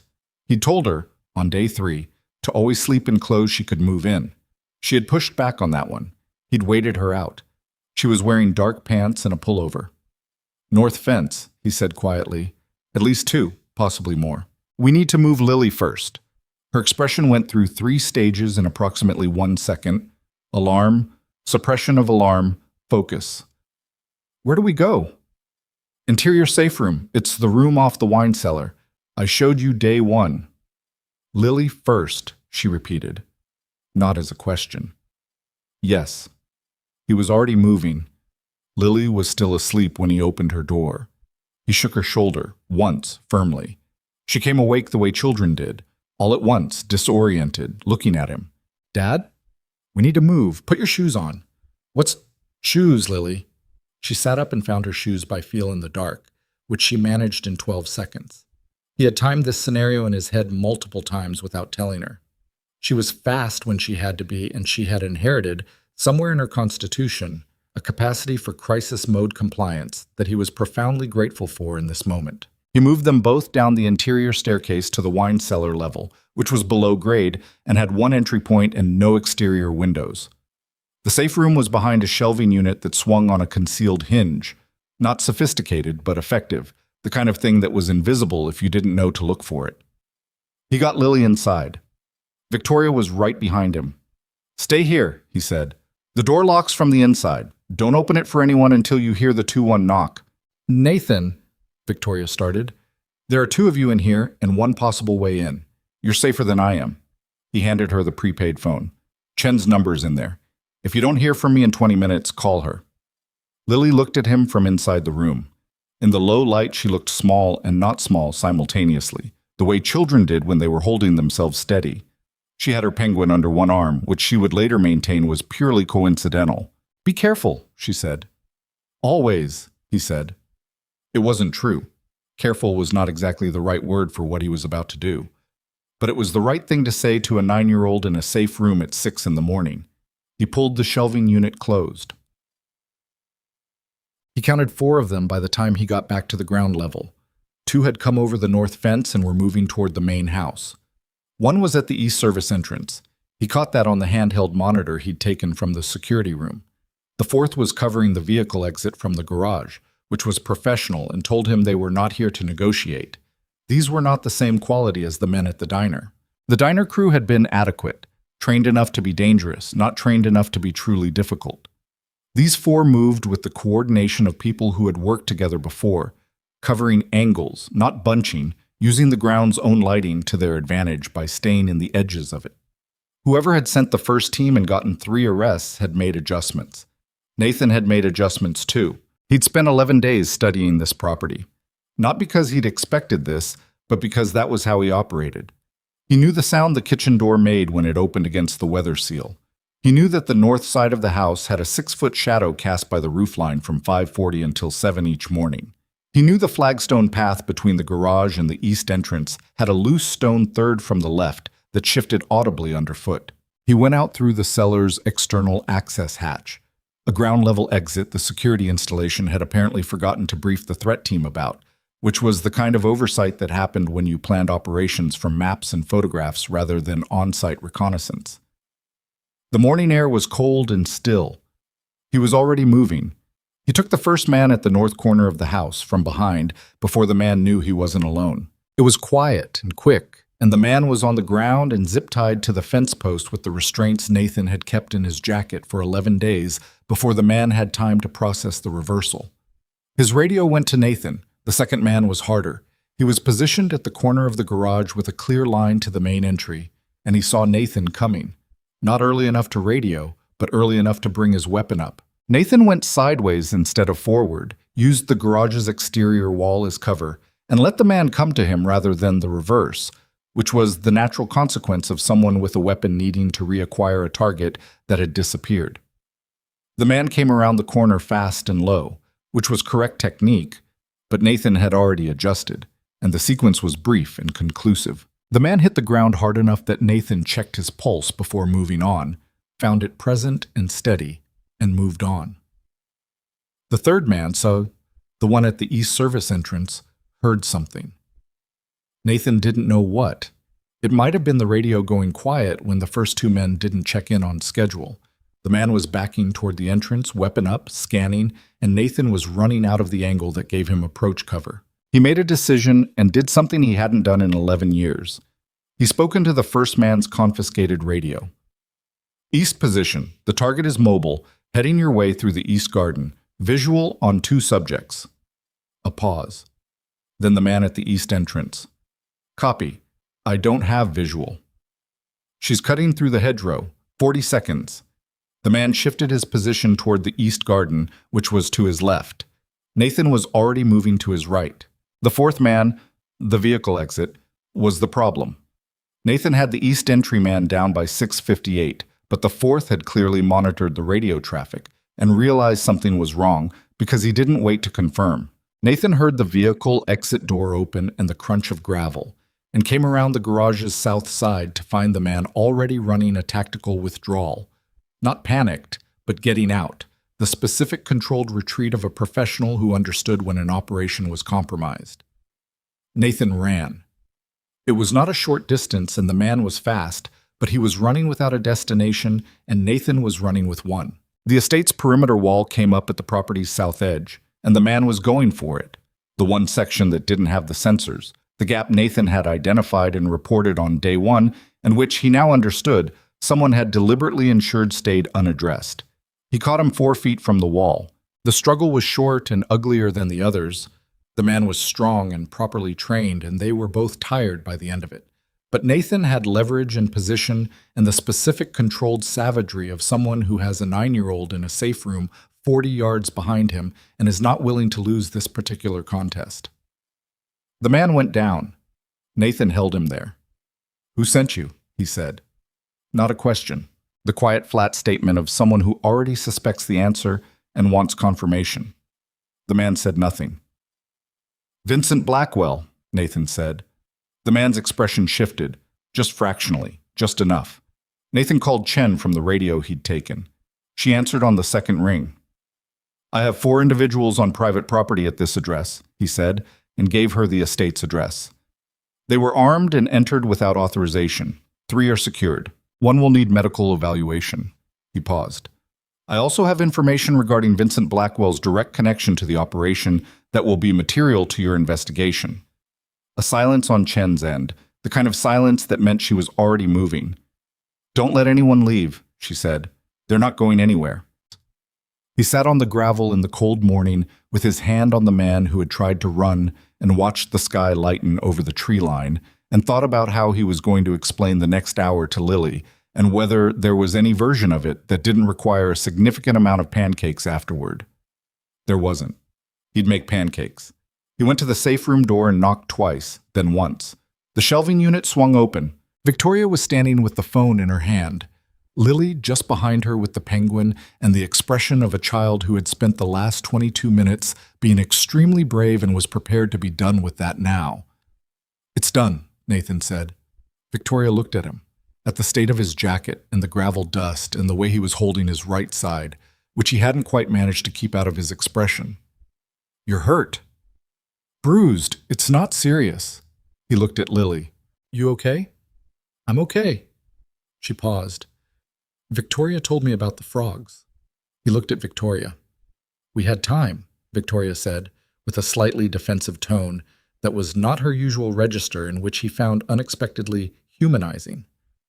"I was trying to keep her mind occupied." "She told me the translucent skin frogs live in Central America, and their eggs are also translucent, and you can watch the tadpoles develop inside them," Lily said. "That's very interesting," Nathan said. "That's what I said." Lily looked at him with the dark eyes that missed nothing. "Now can we have breakfast? I'm extremely hungry." Federal agents arrived 12 minutes later. Vincent Blackwell was taken into custody at his Upper East Side apartment at 9:17 that morning, 17 minutes after the board meeting was scheduled to begin, and did not. Martin Reese surrendered at the Ashford Technologies offices at 11, accompanied by his personal attorney, with the particular gray look of a man who had been waiting for a door to close and had just heard it. Nathan sat in the estate's kitchen with coffee he'd actually managed to let cool before drinking it, and watched Lily eat her pancakes and tell Victoria that the poison dart frog's toxicity was most concentrated in the skin and not the internal organs, which meant that technically you could eat one if you removed the skin first, though she would not recommend it. "Where did you read that?" Victoria asked. "Wikipedia. Dad checks my sources, but he hasn't gotten to that one yet." Nathan added it to the list of things to address. It was not the top item on the list. He drank his coffee and let the morning settle around him. Imperfect and loud and still, in some fundamental sense, all right. The bruise along Nathan's right side turned out to be 2 cracked ribs. He discovered this 3 days after the estate ambush, when Victoria noticed he was breathing in the specific shallow way of someone managing pain rather than feeling it, and told him, in a tone that did not invite negotiation, that he was going to see the physician she used for the company's executive health plan. He said he was fine. She said she understood he thought that, and gave him the address. The physician, a calm man named Dr. Okafor, who had clearly dealt with people who underreported their physical condition before, pressed 2 fingers along Nathan's rib cage and watched his face and said, 2, possibly 3. "Nothing displaced, but I want you off strenuous activity for 6 weeks. That's not possible right now." "I know, but I want you to know what the actual situation is, since you're apparently making decisions in that context." He wrapped the ribs and gave Nathan a look of measured professional disapproval. "At minimum, no more getting hit in that area." "I'll pass that along to whoever's next," Nathan said. "Doctor." Okafor did not find this funny. Nathan appreciated his consistency. He was back at the estate by noon, and the house was different now in a way he couldn't immediately name. Quieter, but not with the quiet of danger held at bay. Something had shifted in the days since the arrests. The operational tension that had structured every morning for the past 4 weeks had dropped a register, and what was left in its place was more ordinary and in some ways harder to navigate. The emergency had provided a framework. Without it, the arrangement they were living in, a former Navy SEAL, a billionaire, and a 9-year-old sharing a house in Westchester because the alternative was worse, required a different kind of reckoning. He found Lily on the back terrace with a library book and a blanket, even though it was 60 degrees and she was perfectly warm, because she had decided she liked the terrace and had claimed it. She looked up when he came out. "What did the doctor say?" "That I'll live." "That's not specific." "2 ribs. They'll heal." She regarded him with the skepticism she applied to all his physical self-assessments. "Victoria said you probably broke something." "Victoria is not a physician." She looked it up. Nathan sat in the other chair, his side pulled when he lowered himself, and he kept his expression neutral. "How's the book?" "It's about a girl who discovers her grandmother was a resistance fighter in World War II and didn't tell anyone." Lily looked at the cover. "It's making me think about secrets." He looked at her. "What kind of secrets?" "The kind people keep because they're protecting someone." She didn't look up from the book. "Like how you didn't tell me about being a SEAL because you were protecting me from thinking about it." A pause. "I've been thinking about that. And I think I understand it. I just also think I would have been okay knowing." She turned a page, which she probably wasn't actually reading. "I'm not a baby." "I know you're not. I figured out something was really wrong about a week before you'd probably have told me, and I was okay." He looked at his daughter in her blanket on the terrace of a billionaire's estate with her library book, making her careful argument, and felt the particular mix of things he often felt about her, the pride and the guilt and the weight of being the only person standing between her and everything he'd spent her whole life trying to keep from reaching her. "You were more than okay," he said. She seemed to accept this. "Can I have a frog?" "What?" "Victoria said there are breeders who sell captive-bred poison dart frogs that aren't actually toxic. She sent me a link." She finally looked up. "They're very small. They don't need much space. They eat fruit flies." "We live in a diner." "We live in a house above a diner." "A house with no frog infrastructure." Lily appeared to have anticipated this objection. "I looked it up. A 10-gallon terrarium, a misting system which is just a spray bottle, and a heat lamp. That's basically it." A pause. "Victoria said she'd help me set it up." "Did she?" "She seems very enthusiastic about it." Nathan looked out at the property. The flat, cold lawn, the tree line, the fence he'd secured and re-secured, the perimeter that had held when it needed to. 3 weeks ago, this had been someone else's house, and he'd been sleeping in his truck on the drive down because he hadn't been sure he was making the right call. Now Lily was asking for a frog, and Victoria was apparently researching terrarium specifications, and he wasn't sure when exactly the mission had become something else, only that it had. "I'll think about the frog," he said. She went back to her book with the expression of someone who knew that "I'll think about it" from this particular parent meant yes approximately 60% of the time if you didn't push. Well, the federal investigation moved with a speed that Agent Chen, on a phone call with Nathan the week after the arrests, attributed to the documentary trail being unusually clean for a case of this scale. Normally, in a corporate fraud case this size, you're looking at 18 months before you have enough to bring charges, she said. The modification memo with the CFO's signature, the subsidiary amendment, the timeline correlation with the competing firm's formation, that's not a circumstantial case.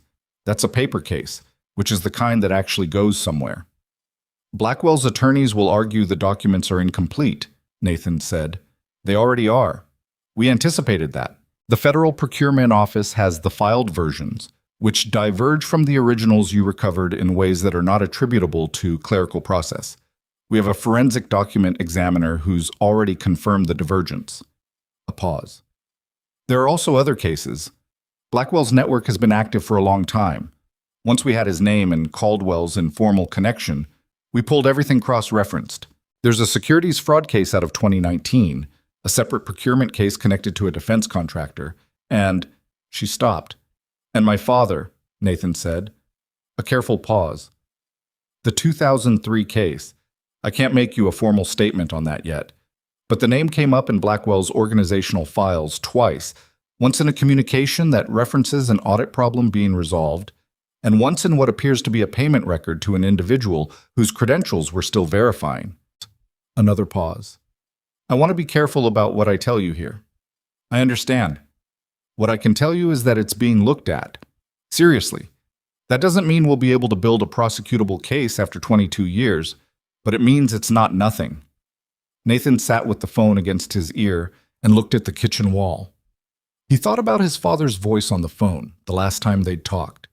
I found something serious. The particular weight of those words, which had lived in the back of his mind for 2 decades, unresolved, the way certain things lived when you couldn't attach them to anything actionable. Thank you, he said. Don't thank me yet. Trials take time. Chen seemed to want to say something further and chose not to. You did good work getting those documents, cleanly and quickly and in a way that held up. That matters. He thanked her again and put the phone down. He sat there for a while. The kitchen was quiet. Lily was at the school they'd enrolled her in temporarily, a small private school 20 minutes from the estate that had been able to take her on short notice, and Victoria was in her home office on a call that had been scheduled since before all of this, and which apparently couldn't be moved. The house held the particular afternoon stillness of a place that was between things. Nathan thought about his father. Robert Grayson had been a careful, unhurried man who read 2 newspapers a day and grew tomatoes badly and told terrible jokes that he found extremely funny himself. He had worked the same government auditing job for 22 years because he believed the work mattered, not in any grand or stated way, just in the ordinary conviction of a man who showed up and did what he said he would do. He had not been dramatic. He had been, in the specific way of certain people, solid, the kind of solid that everyone around them takes for granted until it isn't there. Nathan had not been there when he died. He had been 6,000 miles away, doing work he couldn't talk about, and the call had come through a relay, and by the time he'd gotten back, the service was already done. He had never quite forgiven himself for that, though he understood on the rational level that there was nothing to forgive. The timing had been what it was. What had not been what it was, apparently, was the death itself. He folded that knowledge carefully. Not away. He was done folding things away, but into a form he could carry without it distorting everything around it. Chen was right that 22 years was a long time. Accountability might not come in a form he could point to. He was trying to be prepared for that, and finding that preparation and acceptance were not quite the same thing. The front door opened and Victoria came through the kitchen, which meant she'd taken the interior route from her office. She did that when she wanted to decompress between the professional mode and whatever mode the rest of the house required. She poured herself a glass of water and turned, and found him sitting at the table. "You're thinking," she said. "I'm usually thinking." "You're thinking specifically." She sat down across from him with her water. "Chen called?" "Yes." "And?" He told her about the conversation. Not all of it. The parts about his father he kept close, the way you kept things close, that weren't ready to be shared yet. He told her about the documentary case, the timeline, what Chen had said about the prosecutorial trajectory. Victoria listened with her hands wrapped around the water glass.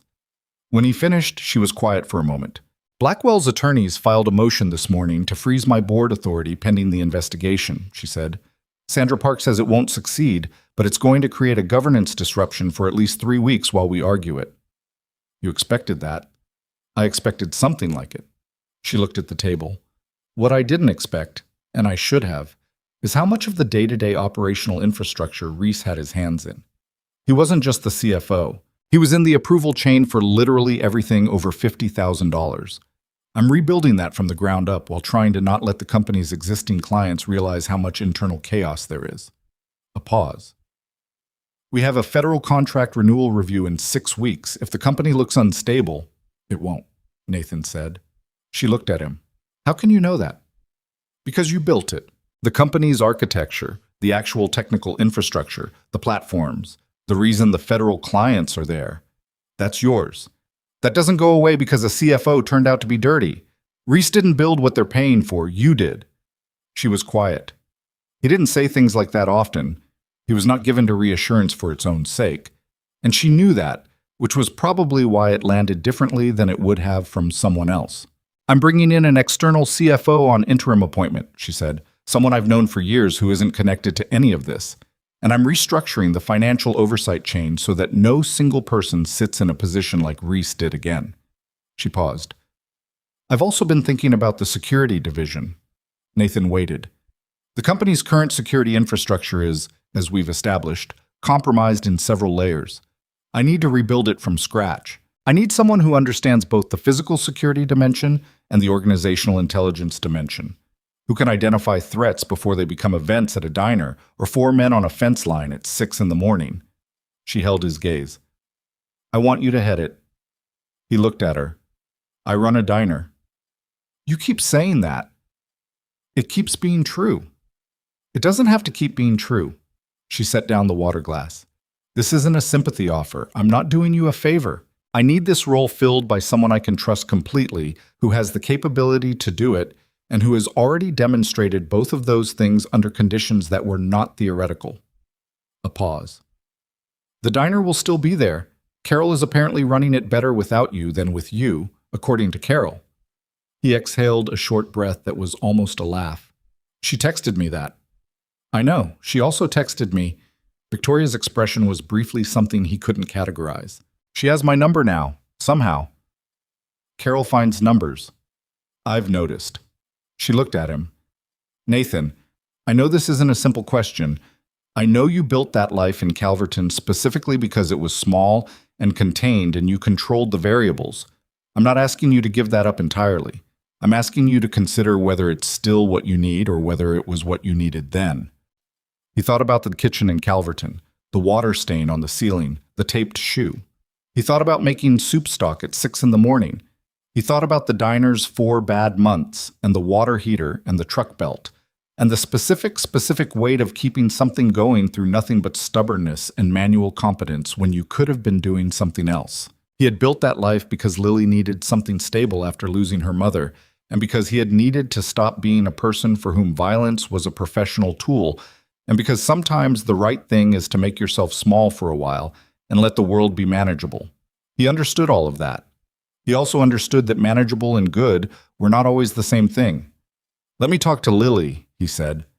"Of course. And I want to think about the structure of the role, what it actually means day to day, not just the title." "That's reasonable." "And Carol gets a raise. Whatever she's making now, she gets more." Victoria blinked.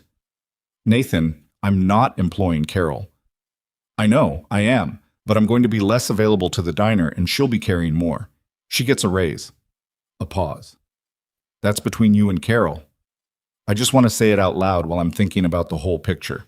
He looked at her. "I haven't said yes yet." "I know." The corner of her mouth moved.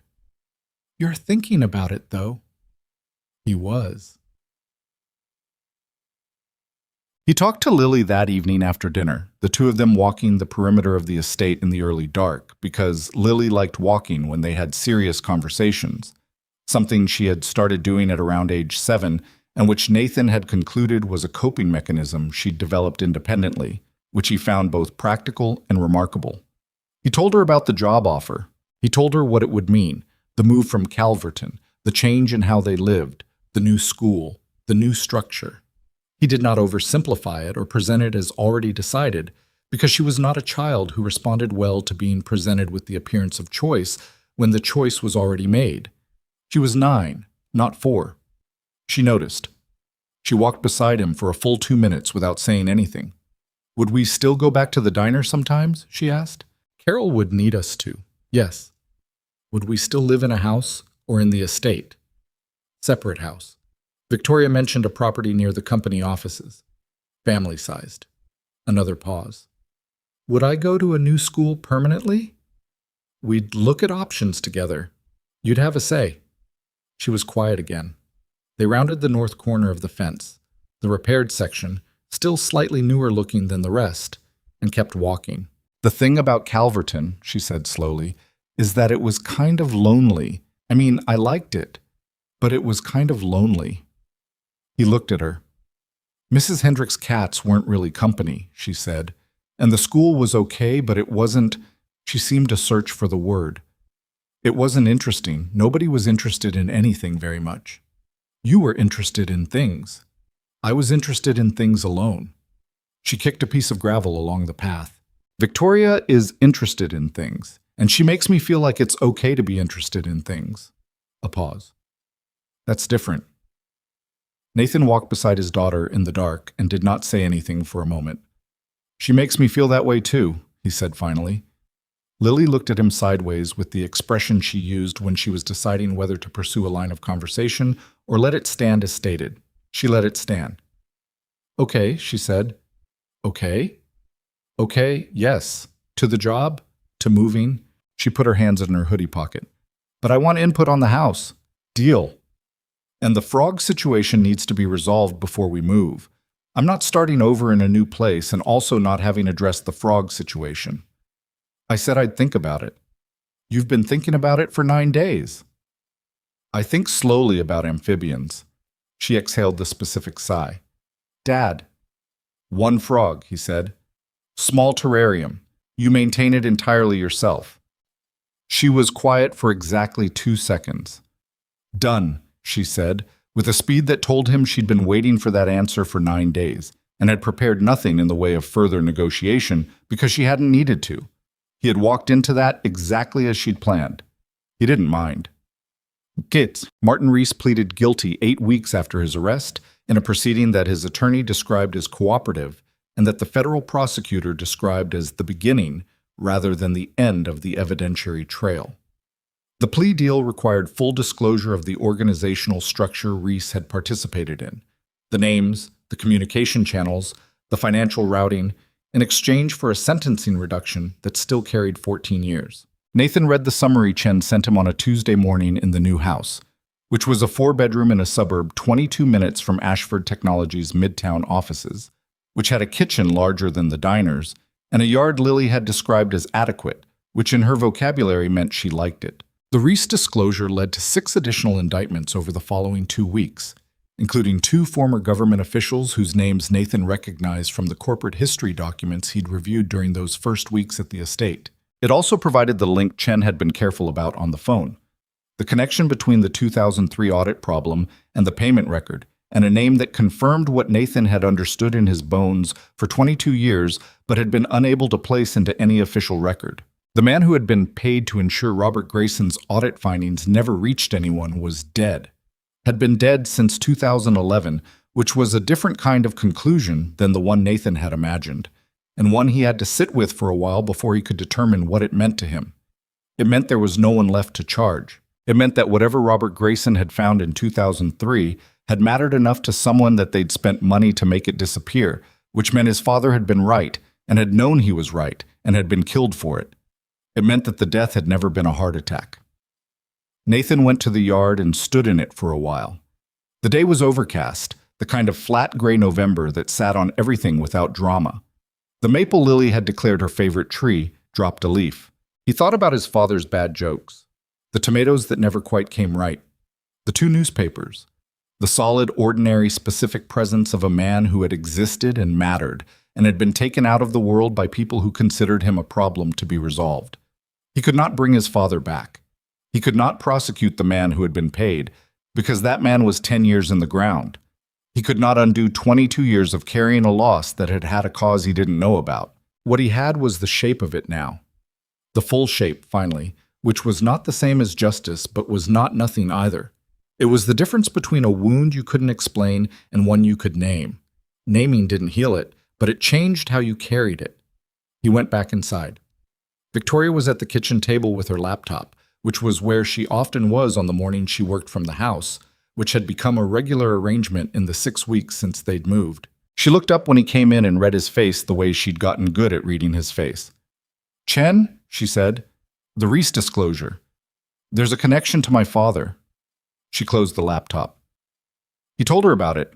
All of it, this time. Not the edited version he'd given her in the estate study that first night. He told her about the phone call and the 2 weeks and the official ruling that had never felt right and the 22 years. He told it plainly, without performance, and she listened the way she always listened, completely and without rushing him toward a conclusion. When he finished, she said, "I'm sorry." 2 words.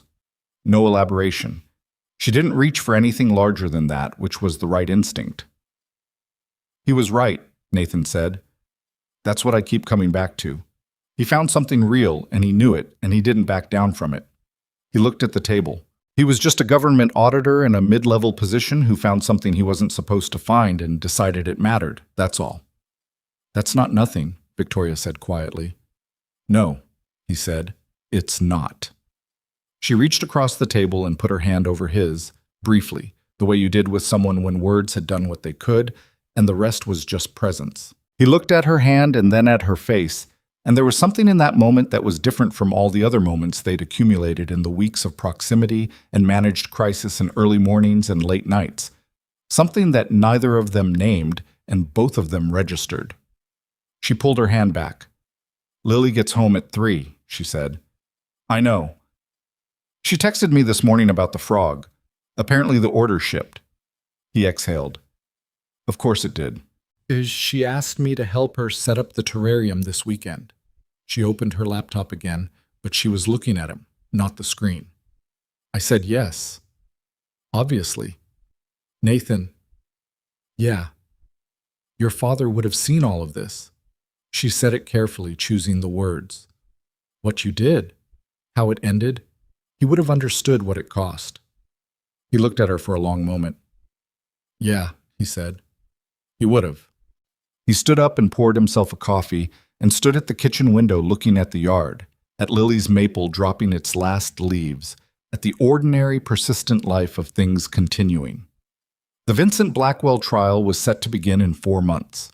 The federal contracts case was progressing. The company's new CFO had stabilized the financial oversight structure within 3 weeks of starting. The board had ratified a new governance framework that distributed the oversight functions that Reese had concentrated into a single, corruptible point. Ashford Technologies was not fixed. It was in the process of being fixed, which was a different and more accurate thing. There were lawsuits and depositions and regulatory reviews and the operational headache of rebuilding institutional trust with clients who had read the news. Victoria worked 15-hour days most weeks and occasionally 17, and on the days she worked from the house, Nathan made sure there was food at some point and that she took 20 minutes away from the laptop, which she did with the specific resentful compliance of someone who knew it was necessary and didn't enjoy needing it. Lily had started at the new school 3 weeks ago. She had, with the determined efficiency of a child who had decided she was going to do this, found 2 other students who were interested in biology and one who was building a small robotics project and had inserted herself into both situations within the first week. She still missed Calverton in the specific way of missing a place that was familiar rather than a place that was right for you. She talked about it sometimes. He let her. The diner stayed open. Carol ran it. She sent Nathan a text once a week that consisted of a brief operational update, followed by an opinion about something he wasn't doing correctly from several hundred miles away. He had given her the raise. She had texted back, "About time." And Nathan himself was, for the first time in 11 years, doing work that matched the full scope of what he was capable of. Not performing a smaller version of himself for the sake of safety, but operating at the actual level of his competence, which was uncomfortable in the way that real things often were and necessary in the way that he'd stopped pretending they weren't. He was not fixed either. That would be the wrong word. He was in the process of something. Not healing, which implied a wound you were recovering from, but becoming, which implied movement towards something rather than away from something. He was 40 years old and he had 2 cracked ribs that were mostly healed, and a 9-year-old who was going to have a poison dart frog by the end of the weekend. And the woman who had walked into his diner on an ordinary Tuesday morning and changed the entire architecture of his life was sitting at his kitchen table, and his father's name was going to be part of a federal record that said he had been right. It was not perfect. He would have said that himself, strongly, if anyone had used that word. But it was real, and it was his. And after 11 years of a life that had been constructed specifically to be manageable rather than true, real felt like the rarer and more valuable thing. The coffee was too hot. He drank it anyway. The Vincent Blackwell trial lasted 11 days. Nathan attended none of it. He followed the proceedings through Chen's updates and the news summaries Victoria's assistant compiled each evening. But he did not sit in the courtroom, did not watch the testimony, did not put himself in the same room as the man whose network had spent 22 years operating without consequence. He had thought about it. He had decided against it. The trial was the law's work now, and he had learned, slowly, over the years, and not without resistance, the difference between justice that required his presence and justice that required him to step back and let other mechanisms do what they were built to do. What the 11 days produced was this. Vincent Blackwell was convicted on 14 counts, including federal procurement fraud, conspiracy to commit wire fraud, obstruction of justice, and 2 counts related to the coordination of the kidnapping attempt at the diner. The sentencing hearing was scheduled for 6 weeks out, and the federal prosecutor told Chen, who told Nathan, that the guideline range started at 22 years. James Caldwell, who had been in poor health since his arrest, pleaded guilty to a reduced charge in exchange for testimony and received 12 years. The 2 former government officials indicted through the Reese disclosure received sentences of 9 and 7 years, respectively. The man who had chaired the security subcommittee that recommended the compromise security firm, a board member named Hatch, who had been with the company for 2 years, was dismissed and faced civil liability proceedings that Sandra Park described as substantial. The organizational chart of the network that Blackwell had been running, as reconstructed by the FBI through Reese's disclosure and the documentary evidence, covered 4 countries and 23 years of operation. It had moved approximately $400 million through shell structures and manipulated contracts during that time. It had touched at least 11 major corporations, 3 government agencies, and 2 foreign entities whose names were sealed in the classified portion of the indictment. And at the center of it, for 23 years, had been a quiet, well-dressed, very well-connected man who had understood that the most durable kind of power was the kind that nobody could see. Nathan read the final summary on a Thursday morning in January, sitting in his office at Ashford Technologies' Midtown building, a corner room on the 31st floor that he had furnished himself, which meant it had a desk, 2 chairs, a whiteboard, and nothing decorative. Victoria had tried once to add a plant. He had moved it into the hallway. She had moved it back. It was currently sitting on the windowsill in a state of contested occupancy. He read the summary. He put it down. He looked at the plant on the windowsill. He thought about his father, not with the acute sustained grief that had characterized most of the past 2 decades, but with something different, something quieter and more settled. The way you thought about someone when the sharp edges of the loss had been worn down, not by forgetting, but by understanding. Robert Grayson had found something real and had not backed away from it, and the system that was supposed to protect that kind of integrity had failed him. And for 22 years, nobody had known that, including his son. Now people knew. Now it was in a federal record, in depositions, in the documentary trail of a case that would be cited for years. Not a dramatic vindication, not a headline, just the truth, finally located and named. It was enough. Nathan had decided it was enough, and not lightly. He had spent several weeks determining whether he believed that or just wanted to, and had concluded that he did in fact believe it. There was a difference between settling for less than what you wanted and recognizing that what you actually needed had been delivered. The distinction mattered. He picked up his phone and called Carol. She answered on the 3rd ring. "Diner? It's me. I know it's you. I have caller ID. What do you need?" "Nothing. Checking in." A pause. "You never just check in." "I'm starting." He heard her wipe something down, so the counter probably, the specific sound of the cloth on laminate that he associated with every morning of the last 6 years. "Trial verdict came in," she said. It wasn't a question. "This morning." "Good." The word was flat and final, the way Carol delivered most things that she felt strongly about. "Your espresso machine is making a sound." "What kind of sound?" "A bad sound. The kind it makes before something becomes your problem from several hundred miles away." "I'll look at it Saturday." "I told Harold from the hardware place it was probably the—" "Carol." "What?" "Thank you," he said, "for keeping the place running." A brief silence. Carol did not respond well to sentiment, as a general rule, and he knew that, which was part of why he'd said it. Because sometimes you said the thing anyway, not because the other person wanted to hear it, but because it was true and needed to be said out loud at least once. "You're paying me to keep it running," she said. I know. So. So I'm also grateful. Another pause. The sound the machine makes, she said, is like a grinding, but intermittent, not continuous. Intermittent is worse, in my experience. I'll look at it Saturday, he said. He hung up and looked at the city below the window and felt something he hadn't felt in a long time that he couldn't immediately identify. It took him a moment. It was lightness. Not happiness, exactly. Happiness was specific and situational and came and went. This was structural. Something that had been bearing weight for a long time had been set down, and what remained was lighter than before. He picked up the internal line and told his assistant he was leaving early. Lily's frog was named Gerald. She had named it after the archivist at the records depository, which Nathan had learned about 3 days after the fact when he'd asked about the name and she had explained it with complete seriousness. When he'd asked why, she said, "He seemed like someone who would appreciate being a frog. Very careful, very organized, lives in a very controlled environment." Nathan had no counter-argument for this. Gerald the frog was a blue poison dart frog, captive bred, approximately the size of a thumbnail, and lived in a 10-gallon terrarium on the desk in Lily's room that she had spent an entire Saturday setting up with Victoria's assistance. The setup had been, according to both of them, a more complicated project than anticipated.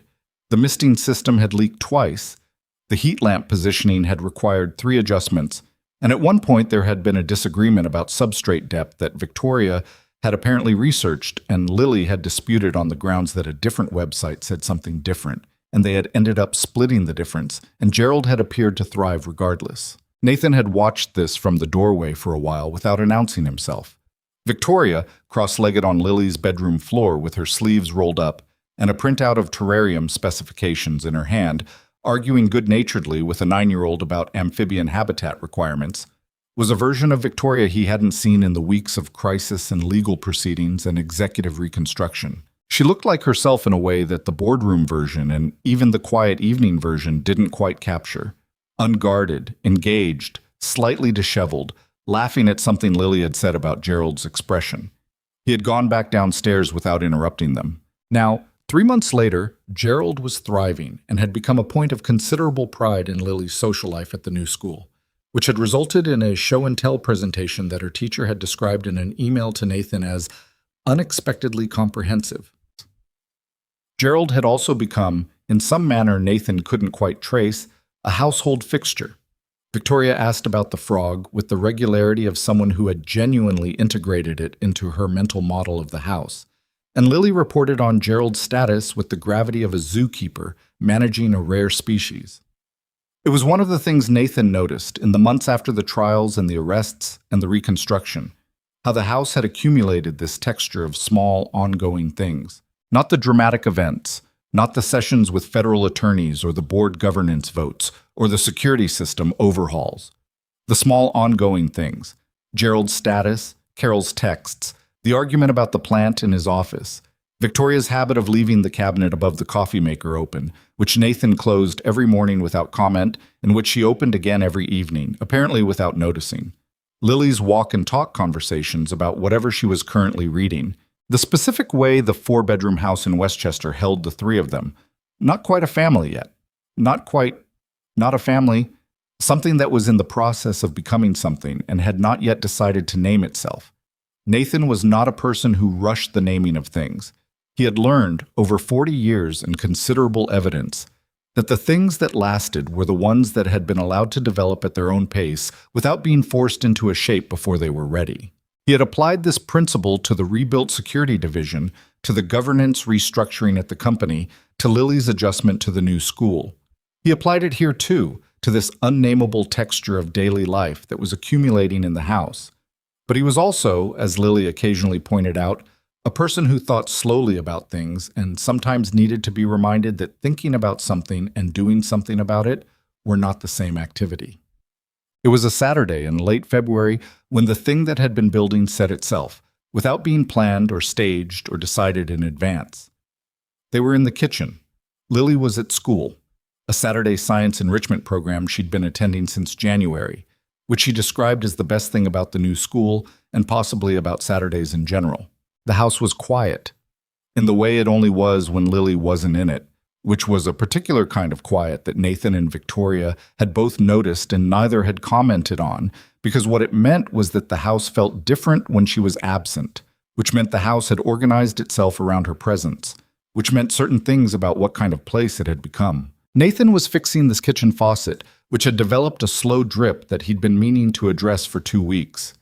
He was under the sink with a wrench when Victoria came in and stopped. "What are you doing?" "Faucet.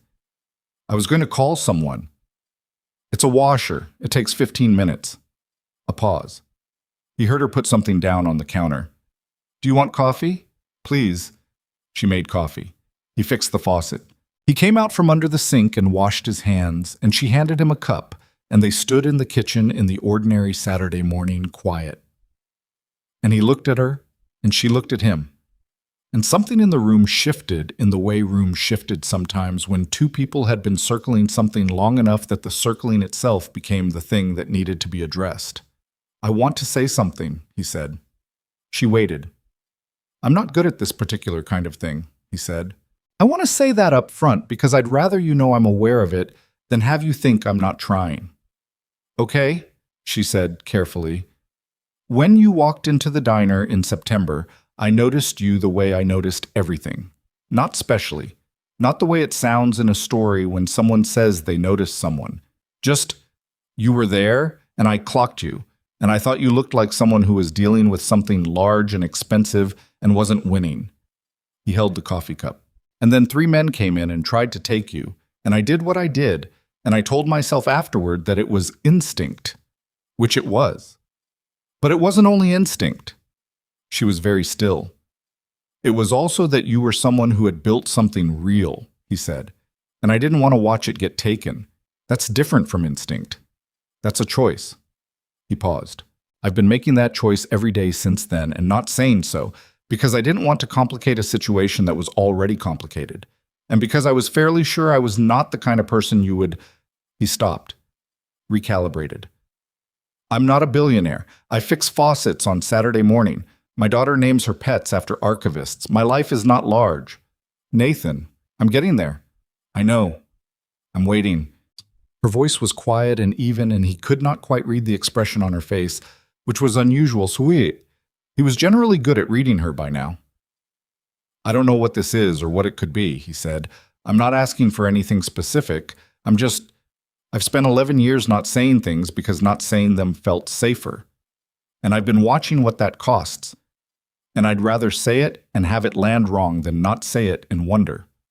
He looked at her. "You matter to me. Not as a client, not as a situation I'm managing. You matter." The kitchen was quiet. Victoria set down her coffee cup. She looked at the counter for a moment, and he could see her working through something, not deciding whether to respond, but deciding how to say what she'd already decided to say. "When I was 24, she said, I was so focused on building the company that I forgot to build anything else. And then I looked up at 30 and realized I had the company and a very impressive apartment and nobody to have dinner with who wasn't on my payroll." She paused. "I got very good at being alone. I made it into a virtue because the alternative was admitting it was a loss." She looked up at him. "And then I walked into a diner in Calverton because I liked the quiet and I needed Wi-Fi, and a man who fixes things with his hands and tapes his daughter's shoes with electrical tape and doesn't say anything. He doesn't mean—" She stopped. "You clocked me," he said. "I clocked you," she said. The almost smile, the real one, the one that reached her eyes. "I thought, that man is carrying something heavy and he has no idea it shows." He looked at her. "It shows," she said. "It always showed. Not the military history. I didn't know about that. Just the weight of someone who had decided that what he wanted didn't belong on the list of things worth considering." She held his gaze. "I recognized it. I've been doing the same thing for 15 years. The February morning was gray outside the kitchen window, the bare trees still and the yard empty, and the world quiet, in the particular way of a Saturday with nowhere to be. He crossed the kitchen and stood in front of her, close enough that the ordinary distance between them was no longer maintained, and she looked up at him with the expression of someone who had waited for something to stop being theoretical, and he put his hand against her face, which was warm and real and not theoretical at all. And she put her hand over his, the way she had at the kitchen table the day of the Reese disclosure, except this time neither of them pulled back. He kissed her. She kissed him back. It was not a grand gesture. It was quiet and direct and honest, which was the only register he knew how to operate in, and she met it exactly in that register, which was one more thing he could have said about her: that she did not perform anything, that what she gave you was what she actually had. They stood in the kitchen for a while. "The faucet doesn't drip anymore," she said eventually, against his shoulder. "Told you it was a washer."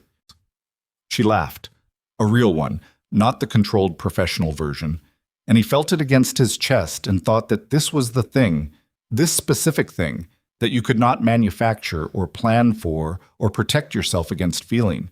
The way another person's genuine laugh felt like something being confirmed. Plus, Lily found out the same way Lily found out everything important. Not by being told, but by observing and arriving at the correct conclusion before anyone got around to the official announcement. She mentioned it approximately 10 days later at dinner, in the specific conversational register of someone bringing up something they have known for a while and are now prepared to discuss openly. "Are you two together now?" she asked, not looking up from her pasta. A brief silence. "Yes," Victoria said. Lily nodded. She ate another bite. "Okay." Nathan looked at his daughter. "That's it? What else would there be?" "I don't know. Questions. I've had 10 days to develop questions. I'm mostly good." She looked up. "My main question was whether this was going to be weird, and I've decided it's not going to be weird." "You've decided," Nathan said. "Correct. I've decided it's not going to be weird, which means it won't be weird, because the weirdness was mostly going to come from you two acting like I wasn't going to notice, and now that we've had this conversation, that's resolved." She returned to her pasta. "Also, Gerald seems fine with it, for what it's worth." Victoria appeared to be trying not to smile. "We value Gerald's input." "You should. He's very observant for a frog." Nathan ate his dinner. Under the table, Victoria's foot found his and stayed there, which was such a small thing, and which he registered as completely as if it had been something large, because that was how it worked. The enormous things announced themselves, and you survived them or you didn't. But the small things accumulated quietly and became the actual architecture of a life. They married in September, exactly 1 year to the month, after 3 men had walked into a diner in Calverton with guns, and the assumption that the man behind the counter was just a man behind a counter. The ceremony was small, 12 people, the back garden of the Westchester House, a justice of the peace, and Lily in a dress she had selected herself and which had small frogs embroidered along the hem, which she maintained was tasteful and which Nathan had decided not to argue with because some hills were not worth dying on, and also because it was objectively tasteful. Carol was there. She had driven down from Calverton in the car Nathan had bought her the previous spring, which she maintained was unnecessary and which she drove everywhere with the quiet satisfaction of someone who knew they deserved it. She stood at the back of the garden with her coffee and watched the ceremony with the expression of someone who was moved and found being moved mildly irritating. Agent Chen was not there but had sent a card, which arrived 2 days before the ceremony, and which said, "Congratulations, you did good work," which Nathan had folded and put in the desk drawer, which was where he put things he intended to keep.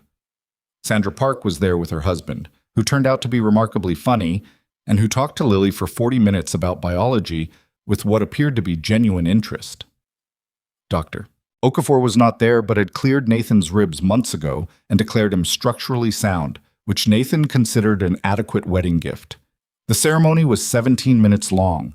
Victoria had written something she read from a card, which she'd been too practical to try to memorize, and which said, in part, that she had spent 15 years believing that solitude was the price of ambition, and had discovered, at 32, in a diner with bad Wi-Fi and good eggs, that she had been solving the wrong problem. Nathan had not written anything and spoke without notes, which was either confident or underprepared depending on your perspective, and said that he had spent 11 years making his life smaller than it needed to be because smaller felt safer, and that his daughter had been the first person to make him understand that safety and aliveness were not the same thing, and that Victoria had been the second. Lily, standing beside him as the person he'd asked to be beside him, made a sound that was somewhere between a laugh and something else.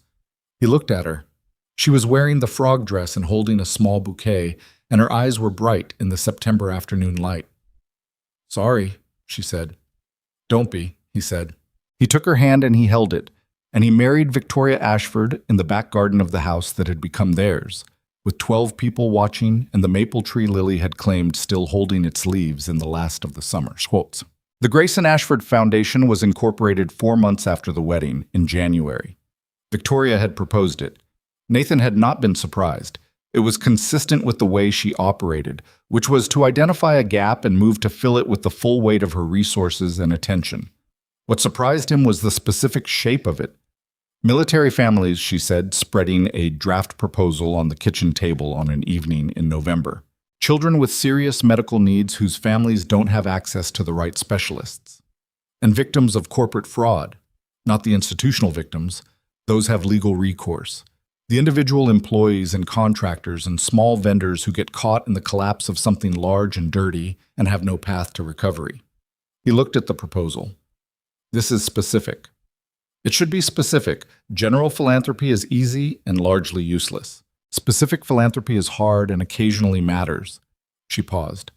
The military family's piece is yours. I want you to shape that. You know what's missing in that support structure in a way I don't. He did know. He'd known it from years of watching men and women leave service and land badly. Not because they weren't capable, but because the civilian world had no infrastructure for receiving them. No language for what they'd done and what it had cost. No mechanism for the specific kind of transition that was required. He'd built his own infrastructure out of a diner and stubbornness. Most people didn't have that option. The medical component, he said, that's Lily. Victoria didn't answer for a moment. Lily had been diagnosed the previous summer with a heart condition, an arrhythmia, structural, the kind that was manageable and treatable with the right intervention, but which had been quietly present for years without anyone catching it. It had surfaced in a routine physical at the new school, which had more comprehensive health screening than Calverton's district had run.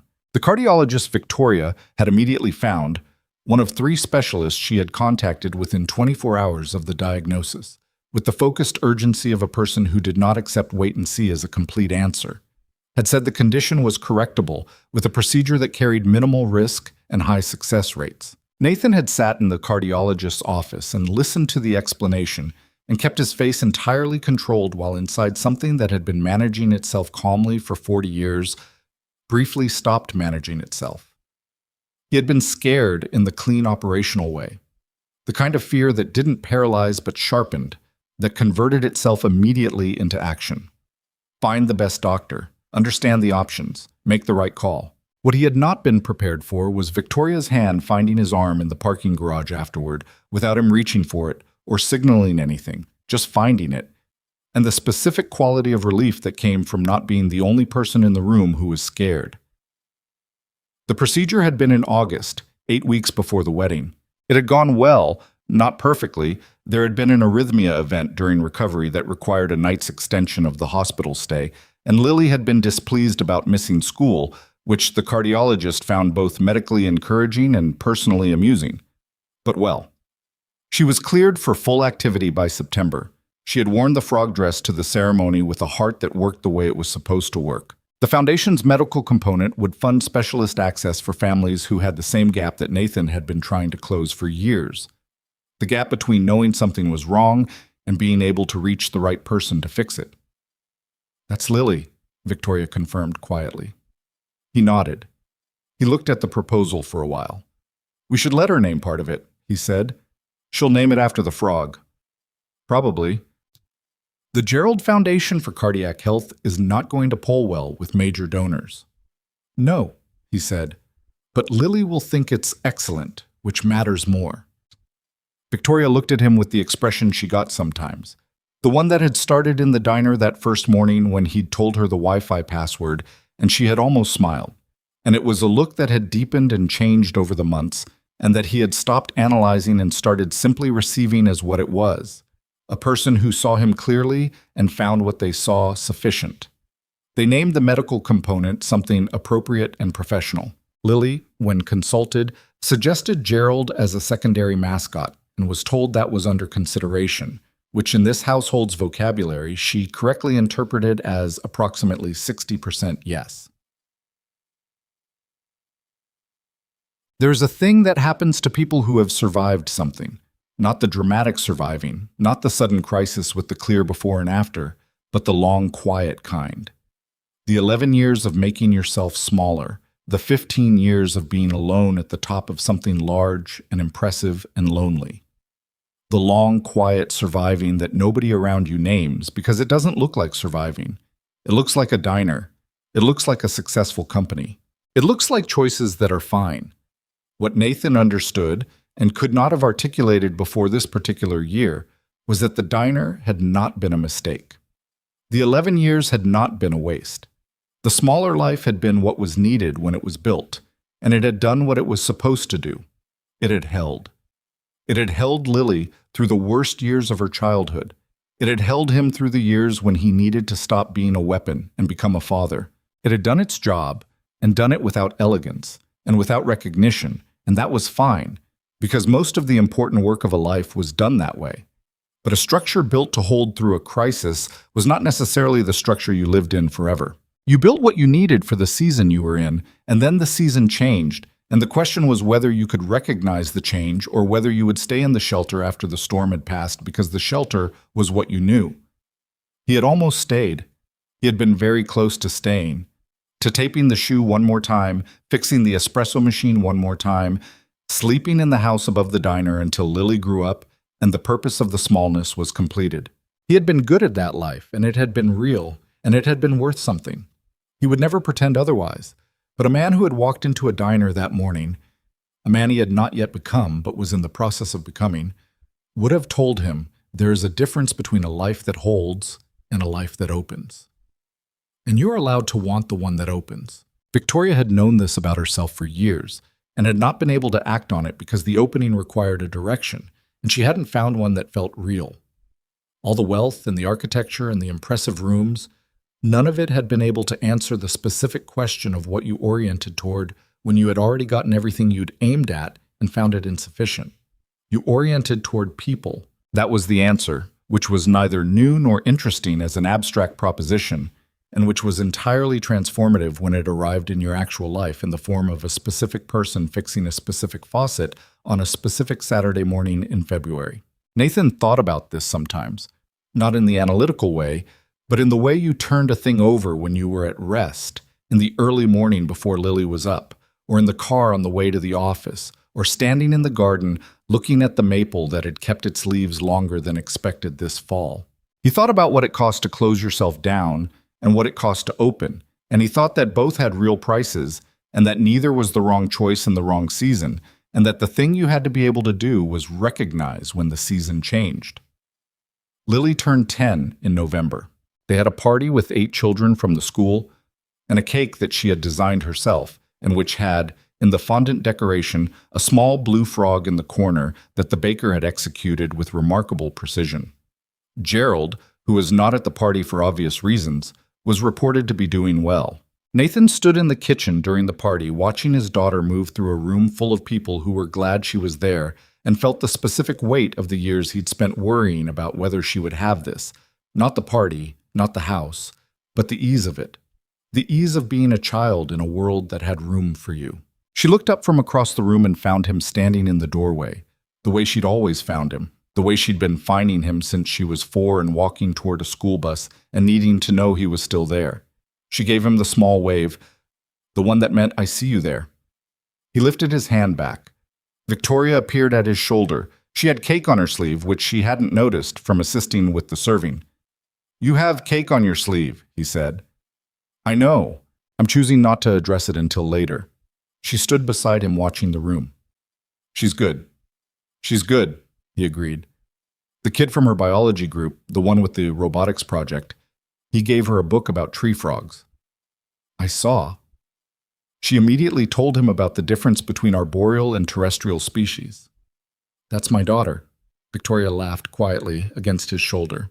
He put his arm around her and they stood in the doorway of their kitchen in their house and watched Lily's birthday party continue with the noise and chaos, an imperfect, beautiful mess of a child who was 10 years old and healthy, and surrounded by people who were glad she was in the world. It was not a perfect life. Nathan would have been suspicious of a perfect life. The Foundation's first funding cycle hit administrative delays.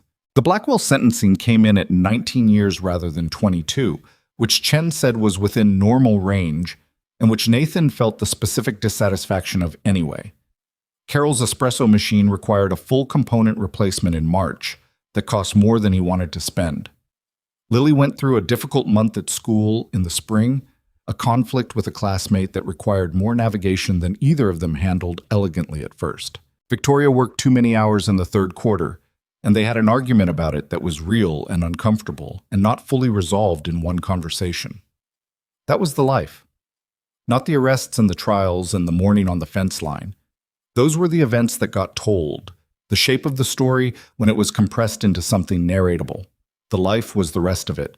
The faucet washer, the contested plant, the frog, the argument you worked through imperfectly, the cake on the sleeve, the hand that found yours in a parking garage when you were trying to be okay alone and didn't have to be. Nathan Grayson had spent 40 years learning the difference between surviving and living, and he had arrived at the answer the way most real answers arrived. Not as a revelation, but as an accumulation. Day by day, ordinary thing by ordinary thing, until one day you looked at what you had built and recognized it not as the absence of what you'd lost, but as something new and real and yours. His father had known something was true and had not backed away from it. His daughter had looked at a world that had taken her mother and chosen to be interested in it anyway. His wife had built something enormous out of nothing and had learned, late but in time, that the enormous thing was not the point. And Nathan himself had buried a warrior and raised a child and fixed 1,000 small things with his hands and kept a diner running on stubbornness alone. And when the door had opened, when the thing he thought he had set down had torn itself back out of the ground on a Tuesday morning in September, he had walked through it. Not because he was fearless, because he understood finally that the life on the other side of the door was worth the cost of walking toward it. Lily's frog lived 3 more years, which Nathan later looked up was the average lifespan for the species in captivity, which meant Gerald had done exactly what he was supposed to do and no less. She cried when he died. Not for a long time. She was 12 by then and practical about most things, but she cried, and Nathan sat on the edge of her bed and let her, and Victoria brought tea that nobody drank, and the 3 of them sat together in the quiet of a house that had become their house, and that was enough. That was, in the end, the whole of it. Not battles won, or enemies convicted, or companies rebuilt, or foundations funded, or ceremonies in back gardens with frog-embroidered hems. All of those things had happened, and all of them had mattered. But the whole of it was this: a room, and the people in it, and the accumulated weight of choosing each other over and over in the ordinary days. The days that didn't get told in stories, the days that were just days, the days that were the actual life. Nathan looked around the room. He thought, yes. He thought, this is it. He thought, it took long enough. And then his daughter wiped her eyes and said, with the particular resilience he had watched her build year by year since she was 4 years old walking toward a school bus, "Can we get another one?" He looked at Victoria. Victoria looked at him. "One," Nathan said. And Lily, for once, did not argue.